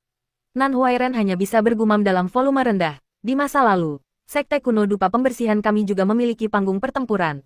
Yang benar adalah bahwa Sekte Kuno Dupa Pembersihan juga memiliki tahap pertempuran. Tetapi itu bukan dari tingkat paragon berbudi luhur. Ada yang mengatakan bahwa itu hampir di tingkat Kaisar Abadi, sehingga bisa menahan pertarungan antara Raja Surgawi dan Kaisar Abadi. Itu ditemukan oleh Kaisar Abadi Minren di kedalaman ruang yang tidak diketahui. Sayangnya, tidak ada yang tahu mengapa tahap pertempuran ini disegel. Sejak saat itu, tidak ada yang bisa memasuki arena. 4 golem batu hebat, Li Qiye ada di sana, tetapi dia benar-benar melewatkan percakapan itu. Matanya terfokus pada 4 patung raksasa yang terletak di 4 sudut arena. Masing-masing menjulang setinggi lebih dari 100 meter. Semuanya memiliki ekspresi yang berbeda, namun semuanya sangat realistis. Terlihat jelas bahwa mereka diukir oleh tangan seorang ahli terkenal dengan teknik pedang yang sangat alami dan sempurna. Inilah yang ingin dia lihat. Setelah kematian 9 Saint Virtuous Paragon, dia belum pernah mengunjungi sekte ini. Sangat mengejutkan melihat keempat patung itu setelah bertahun-tahun. Ketika Nan Huairen dan murid Zhang sedang mengobrol, tidak ada yang memperhatikan Li Qiye. Sesaat kemudian, murid Zhang akhirnya melihat apa yang coba dilakukan Li Qiye. Dia mengangkat alisnya dan bertanya, apa yang dilakukan si idiot ini? Nan Huairen memperhatikan bahwa Li Qiye sedang mencoba memanjat di atas patung timur. Namun, karena kultivasinya yang lemah, dia tidak bisa mencapai puncak. Saat ini, banyak siswa yang mengelilingi panggung pertempuran. Mereka semua menyaksikan perjuangan Li Qiye seperti anak desa yang mengunjungi ibu kota untuk pertama kalinya. Tawa meledak dan ejekan memenuhi arena. Nan Huairen sangat malu sehingga dia ingin menggali lubang dan bersembunyi di dalamnya selamanya. Dia tidak bisa melihat apa yang istimewa dari keempat patung ini yang mendorong Li Qiye untuk mengambil tindakan. Li Qiye memberi isyarat agar Nan Huairen datang. Nan Huairen tidak bisa mengatakan tidak kepada murid utama, terutama ketika orang itu dipilih oleh seluruh sekte. Dia dengan sedih berjalan ke Li Qiye di bawah tatapan cermat semua murid. Li Qiye dengan tenang memerintahkan, patung ini terlalu tinggi, bawa aku ke sana. Hah, Nan Huairen tercengang. Dia diam-diam mempertanyakan apakah Li Qiye telah menjadi gila. Memanjat patung di depan banyak murid gerbang 9 Saint Iblis ini adalah tamparan hebat bagi wajah mereka. Apakah kamu akan membawaku? Atau kamu ingin terus menonton pertunjukan monyetku? Li Qiye dengan santai berkomentar seolah-olah semua ini tidak ada hubungannya dengan dia. Tanpa pilihan lain, Nan Huairen meraih Li Qiye dan melompat. Dalam satu gerakan, mereka tiba di puncak patung. Li Qiye duduk di bahu patung dan dengan santai menatap ke kejauhan, merangkul pemandangan di depan matanya. Nan Huairen tidak setebal Li Qiye. Dia segera melompat turun kemudian menunggu di bagian bawah patung. Dia berdiri di sana, menunggu. Kalau terjadi sesuatu, dia tidak bisa begitu saja meninggalkan sesama muridnya. Murid Zhang, bagaimanapun, tidak ingin berdiri di sana lebih lama lagi. Dia segera pergi tanpa salam perpisahan. Apakah dia berpikir bahwa dia adalah orang yang hebat, duduk di atas patung? Orang kampung ini terlalu kasar. Mengabaikan komentar yang dimuntahkan para murid gerbang 9 Saint Iblis, Li Qiye tetap duduk di bahu patung itu. Dia berbisik padanya seolah-olah dia sedang berbicara dengannya. Tindakan gila dan tidak masuk akal dari Li Qiye menyebabkan para penonton mempertanyakan kewarasan mereka. Ini benar-benar idiot tanpa rasa takut. Namun, tidak ada yang berusaha menghentikannya. Mereka merasa bahwa berada di bawah mereka untuk mengganggu orang gila. Akhirnya, Li Qiye tampak bosan duduk. Dia sekali lagi melambaikan tangannya untuk memberi isyarat kepada Nan Huairen. Seolah-olah sebuah batu telah diangkat dari bahunya. Nan Huairen sangat lega karena kegilaan ini telah berakhir saat dia menjatuhkan Li Qiye ke tanah. Saudara pertama, matahari telah terbenam. Haruskah kita kembali dan beristirahat? Nan Huairen berdoa dengan sepenuh hatinya agar murid utama ini dapat menghindarkannya dari rasa malu lebih lanjut. Siapa yang tahu hal lain apa yang akan dia lakukan jika mereka melanjutkan tur mereka. Melihat bagaimana Nan Huairen tampak seperti anak anjing mati, Li Qiye tertawa kecil dan mengangguk setuju. Ibumu, seorang murid tidak bisa menahan diri untuk tidak berteriak setelah melihat seringai iblis Li Qiye. Sekte kuno dupa pembersihan adalah sekte kelas 3. Kamu hanyalah seekor katak yang ingin memakan daging angsa. Pak, seekor kura-kura hitam bodoh memiliki keberanian untuk mengadili senior kita. Melihat seseorang menantangnya secara langsung, Li Qiye perlahan berbalik dan berkata, mengadu seniormu. Jangan terlalu memikirkan dirimu sendiri. Bahkan jika seorang malaikat surgawi atau peri yang saleh ingin menikahi aku, mereka harus berdoa untuk penerimaan aku. Sedangkan seniormu, antriannya panjang sampai gilirannya, ibumu. Kamu lelah hidup. Semua murid laki-laki meraung setelah mendengar kata-kata tak tahu malu Li Qiye. Tenang, tenang. Semua orang harus menghargai perdamaian dan kemakmuran. Situasi saat ini membuat tulang punggung Nan Huairen merinding. Dia segera membawa Li Qiye dan pergi. Dia tidak bisa meninggalkan orang gila ini di luar lebih lama lagi. Setelah tiba dengan selamat di wisma mereka, Nan Huairen berteriak, kakak pertama, tolong. Ini bukan tempat di mana kita bisa mengatakan dan melakukan apapun yang kita inginkan. Mundur selangkah dan hargai langit yang tinggi dan laut yang dalam. Tolong jaga dirimu di bawah kendali. Menahan, Li Qiye dengan acuh tak acuh menyatakan, seorang jenderal akan menghentikan pasukan yang datang. Bendungan akan menghalangi arus yang masuk. 1.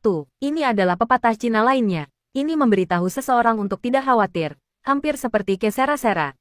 Kedengarannya sangat bagus dalam bahasa Cina karena hanya terdiri dari 8 kata. 4 untuk setiap prosa dengan struktur nada yang sama. Nan Huairen membeku. Merawat seseorang seperti Li Qiye sama saja dengan mencari masalah untuk diri sendiri.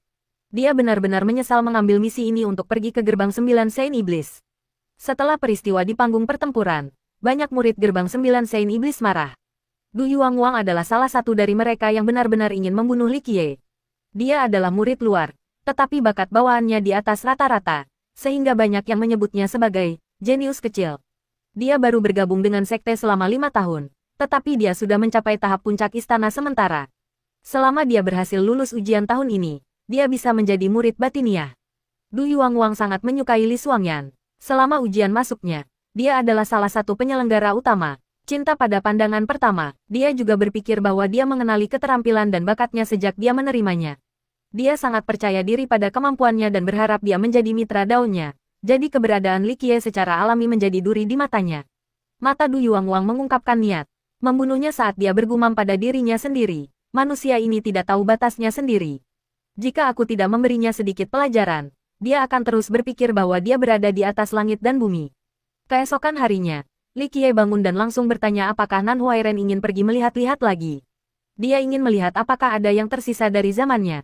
Nan Huairen tidak ingin pergi sama sekali. Tidak peduli apakah Li Qiye gila atau bodoh, intuisinya mengatakan kepadanya bahwa Li Qiye pasti akan menimbulkan masalah. Pergi bersamanya benar-benar masokis.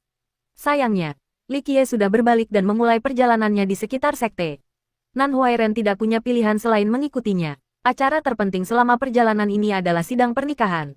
Jika sesuatu benar-benar terjadi pada Li Qiye, dia tidak akan bisa lolos tanpa cedera. Namun, tidak lama setelah kepergian mereka dikelilingi oleh Du Yuangwang dan teman-teman murid luarnya. Murid-murid ini tidak saling berhadapan dengan Li Qiye. Dengan Du Yuangwang memimpin, itu adalah kesempatan luar biasa untuk memberi pelajaran kepada arogan ini. Ah, ini saudara Du. Aku telah mendengar tentang reputasi besar kamu sejak lama. Nan Huairen tahu bahwa masalah akan datang, tetapi dia tetap menjaga ketenangan dan keramahannya. Du Yuangwang hanya menatap Nan Huairen sekilas dan berkata, Nan Huairen, kamu tidak punya urusan apapun di sini. Pindah ke samping atau kami akan berurusan denganmu juga. Ekspresi Nan Huairen menjadi gelap, tetapi dia tahu bahwa yang kuat memakan yang lemah. Jadi, dia sedikit membungkuk dan bertanya, Kakak Du, apa artinya ini? Du Yuangwang benar-benar mengabaikan Nan Huairen kali ini. Dia memberikan pandangan sedingin es ke arah Li Qiye yang penuh dengan niat membunuh. Dengan sikap riangnya yang biasa, Li Qiye melangkah maju ke arah Du Yuangwang dan berkata, anjing pintar tidak menghalangi jalan. Jika kamu tidak ingin menjadi anjing, maka menyingkirlah dariku. Setelah dia mendengar ini, Nan Huairen tahu bahwa semuanya hancur, terutama ketika dia melihat haus darah di mata Du Yuangwang. Dia tahu bahwa ini tidak akan berakhir tanpa konflik. Seorang murid yang marah berteriak, apakah kamu tidak ingin hidup? Sekte kuno dupa pembersihan tidak lagi memiliki kualifikasi untuk dianggap sebagai garis keturunan kaisar abadi. Kamu berani melompat-lompat seperti badut di depan kami. Seekor semut berani tidak sopan. Li Qiye siap membalas. Tetapi Nan Huairen dengan cepat menghentikannya dan berbisik, lupakan saja, kakak pertama. Jangan khawatir tentang mereka. Du Yuangwang adalah murid luar yang mendapat banyak perhatian.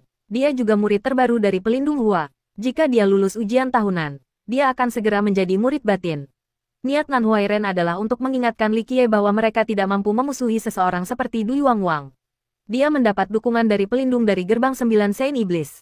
Seorang pelindung di sekte ini memiliki kedudukan yang lebih tinggi daripada tetua dari sekte kuno dupa pembersihan. Du Yuangwang tidak bergerak. Dia hanya dengan dingin berkata, kami dari gerbang 9 Sein Iblis memerintah negara sapi tua. Bahkan jika kamu berasal dari sekte kecil, kamu tetaplah seorang tamu. Kami ingin memperlakukan kamu dengan sopan santun minimum yang sesuai dengan status kami.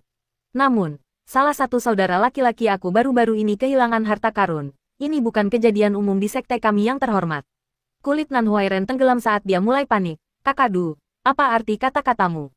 Du Yuangwang melirik Li Qiye dan berkata, dalam 2 hari terakhir, tidak ada tamu lain selain orang-orang dari sekte kamu.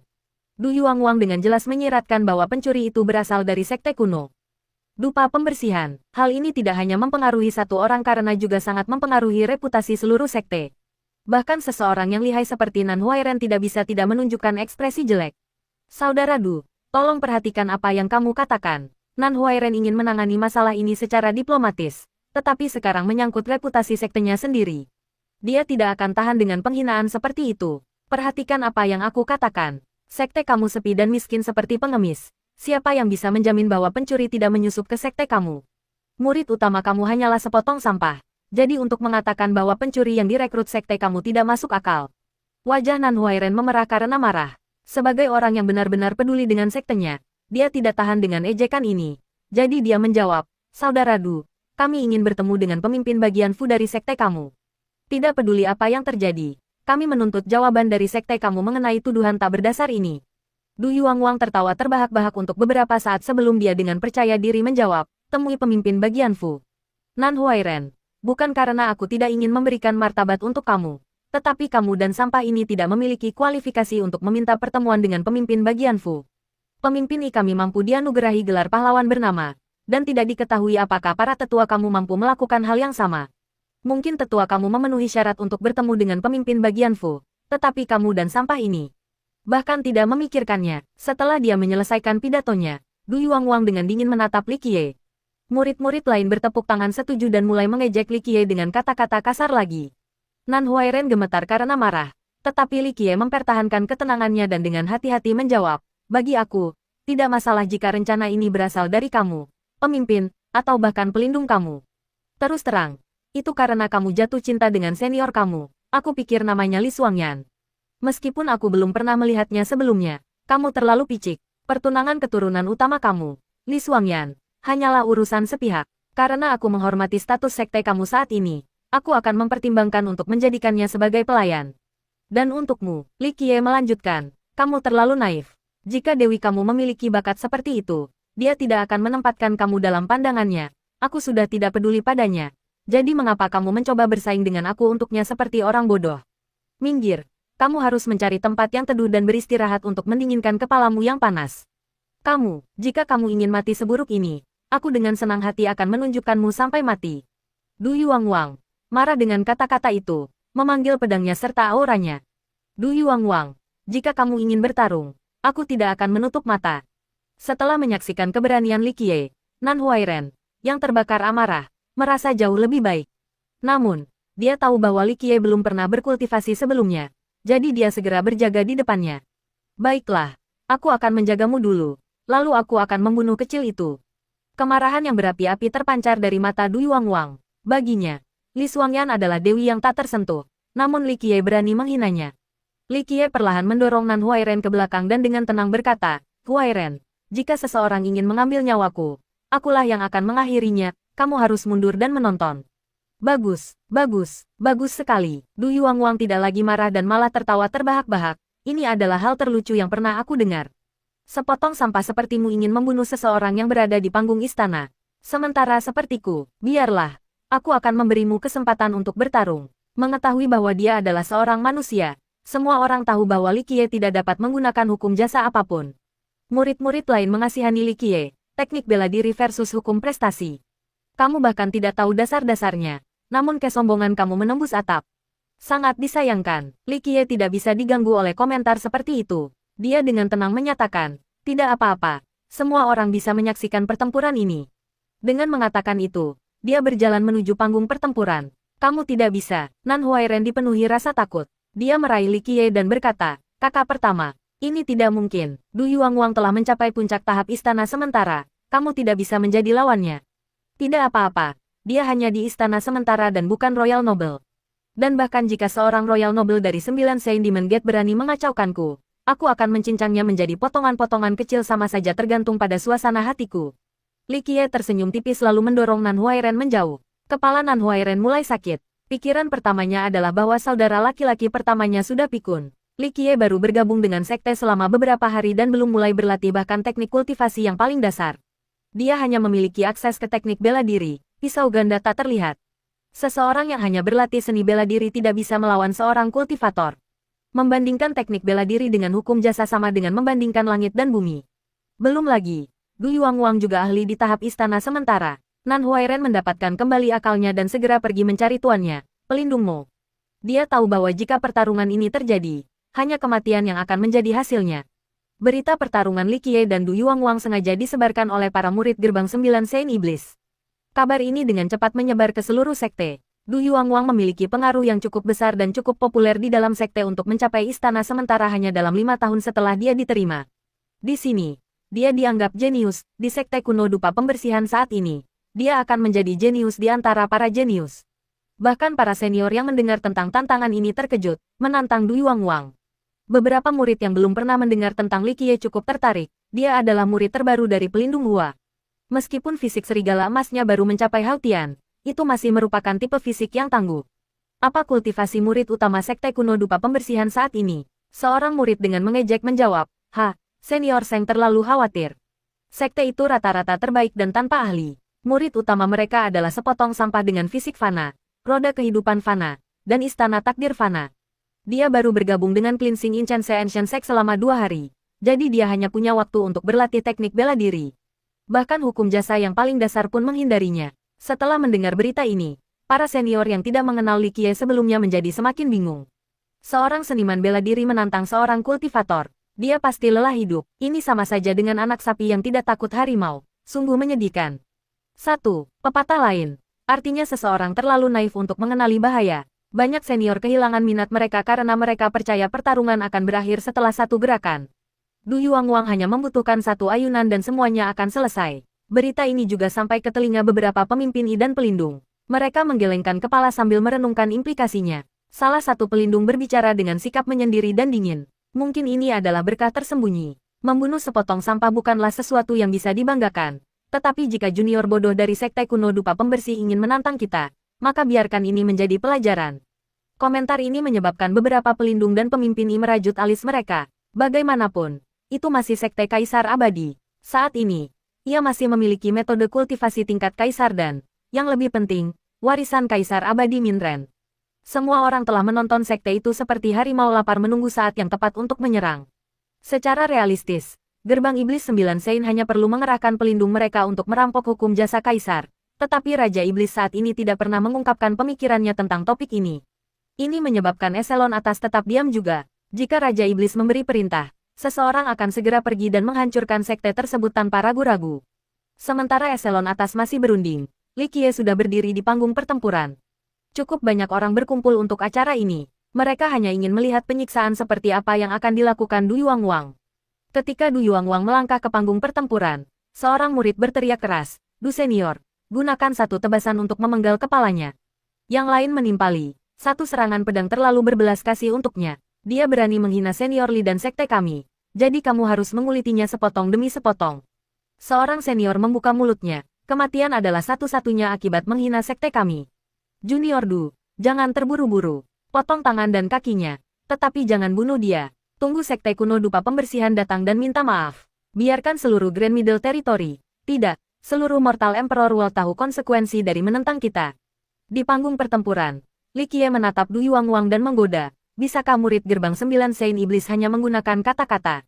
Kamu memang ahli dalam menggunakan mulut kamu. Hewan bodoh. Aku hanya perlu satu serangan pedang untuk melepaskan kepalamu dari tubuhmu. Du Yuanguang mengangkat dagunya. Dengan jelas memandang rendah lawannya. Li Qiye dengan santai menjawab, jika kamu ingin bertarung, maka bertarunglah. Berhentilah membuang banyak waktu. Tangan kirinya menggenggam erat pedangnya. Dia mengangkatnya secara horizontal dan mengarahkan ujungnya ke arah Du Yuanguang lalu menyatakan, lakukan langkahmu. Mati. Marah dengan sikap tak kenal takut Li Qiye, Du Yuanguang bergerak. Serangan pedang yang terasa seperti bisa menghancurkan ruang di sekitarnya menyerang, itu secepat kilat. Serangan tajam disertai dengan kemarahan tak terbatas dari Du Yuanguang menerkam hati Li Qiye. Li Qiye tidak mundur selangkah. Sebaliknya, dia bergerak maju. Dengan setiap langkah yang diambilnya, bilah di tangan kirinya menari-nari seperti ular surgawi dan dengan cepat menangkis teknik pedang Du Yuanguang. Suara renyah bergema di arena, menunjukkan bahwa daging telah dipotong. Meskipun pedang Du Yuanguang tidak menembus jantung Li Qiye, pedang itu telah menembus bahu kirinya. Serangga, Du Yuanguang menyeringai. Namun, sesaat kemudian saat pedangnya masih bersarang di bahu kiri Li Qiye, tangan kanan lawannya mulai bergerak. Dalam sekejap mata, bahkan Du Yuanguang tidak melihat pergerakan pedang Li Qiye. Bagus bilahnya terlalu cepat, mereka memanggil kebenaran misterius yang tidak dapat dibandingkan dengan apapun. Tidak ada yang melihat lintasan bilah. Murid 9 Sein Demon Gate bersorak keras ketika mereka melihat pedang Du Yuanguang terhubung. Namun, saat itu juga ketika pedang bertemu dengan bahu kiri Li Qiye, Nan Huairen dan Pelindung Mo tiba. Pelindung Mo melihat pedang itu terhubung dan berteriak, tolong turunkan pedangmu. Dan lepaskan dia. Sesaat kemudian, darah mulai menetes dari tenggorokan Du Yuanguang. Tiba-tiba, darah menyembur keluar saat tubuh Du Yuanguang perlahan jatuh ke tanah. Li Qiye tanpa ampun melemparkan kedua pedangnya menggunakan teknik pisau ganda tak terlihat. Plop, plop, tubuh Du Yuanguang ditebas oleh dua bilah saat mereka secara ajaib berpotongan satu sama lain, membagi tubuhnya menjadi 5 bagian sebelum menyentuh tanah. Darah memenuhi arena, mata Du Yuanguang memancarkan tanda-tanda kebingungan dan penyesalan. Dia tidak mengerti bagaimana dia jatuh. Bagaimana dia bisa tahu bahwa teknik Li Qiye diasah oleh Kaisar Abadi Minren sendiri. Meskipun tidak bisa dibandingkan dengan hukum jasa tingkat Kaisar, teknik bela diri yang diasah oleh Kaisar Abadi tidak bisa diremehkan. Yang lebih menakutkan adalah bagaimana Li Qiye memahami kebenaran misterius dari teknik ini. Bahkan sejak zaman kuno itu, hanya Kaisar dan Li Qiye yang sepenuhnya memahami prinsip di balik teknik ini. Pada level ini, tekniknya bahkan bisa membunuh Royal Noble. Du Yuanguang masuk ke pertandingan sambil meremehkan lawannya, jadi dia tidak menyiapkan pertahanan apapun. Tidak mungkin dia bisa menghindari serangan tak tertandingi. Li Qiye menukar bahu kirinya untuk melakukan gerakan ini. Saat ini, seluruh panggung pertempuran benar-benar sunyi. Canda dan tawa pun hilang. Sepertinya waktu itu sendiri membeku. Rahang Nan Huairen jatuh ke lantai. Dia bergegas ke sini untuk menyelamatkan Li Qiye. Bahkan dalam mimpi terliarnya pun dia tidak mengharapkan Li Qiye hanya membutuhkan satu tebasan untuk mencabik-cabik lawannya. Li Qiye perlahan melepaskan pedang ajaib dari bahunya. Suara pedang yang menggores tulangnya memekik pelan. Tapi Li Qiye tidak menunjukkan tanda-tanda kesakitan. Bagaimanapun, dia telah mengalami jauh lebih buruk di masa lalu. Dia membuang pedang itu lalu melangkah keluar dari ring. Dia kemudian melihat sekilas kekerumunan dan, dengan ekspresi sedih dan menyesal, bergumam, sepertinya teknik pedangku masih kehilangan sesuatu, aku harus menukar pukulan dan melukai diri sendiri. Mengingat apa yang baru saja terjadi, rahang Nan Huairen masih memeluk lantai. Tidak mengherankan jika itu terkilir setelah ternganga begitu lama. Satu bilah untuk membunuh seorang kultivator dan dia berpura-pura sedih. Orang ini tidak tahu malu. Adapun murid 9 Sein Demon Gate, jiwa mereka belum kembali ke tubuh mereka. Du Yuanguang adalah seorang jenius di antara rekan-rekannya, tetapi dia langsung dimutilasi oleh lawannya. Pelindung Mo adalah yang pertama mendapatkan kembali ketenangannya. Dia segera menutupi luka Li Qiye untuk menghentikan aliran darah dan dengan serius berkata, pergi, sekarang. Dia menggendong Li Qiye dan meninggalkan arena dengan Nan Huairen tepat di belakang mereka. Setelah menenangkan Li Qiye, pelindung Mo hanya duduk di sana tanpa tujuan. Saat ini, dia tidak punya waktu untuk memikirkan bagaimana Li Qiye membunuh Du Yuanguang. Dia hancur karena dia tahu konsekuensi dari membunuh seorang murid dari gerbang 9 Sein Iblis. Ini adalah bencana besar. Nan Huairen, di sisi lain, sedang mengobati luka Li Qiye dengan pasta perak khusus. Selanjutnya, dia mengoleskan perban di sekitar bahu. Sepanjang waktu, dia bertanya-tanya tentang apa yang terjadi. Bagaimana mungkin teknik bela diri membunuh seorang ahli istana sementara dia telah melihat Li Qiye berlatih gerakan itu sebelumnya. Meskipun mengagumkan, dia tidak benar-benar peduli karena itu hanya teknik bela diri. Itu hanya karena kamu tidak mengerti kebenarannya. Nyaman bersantai di kursinya, Li Qiye senang dengan ekspresi bingung Nan Huairen.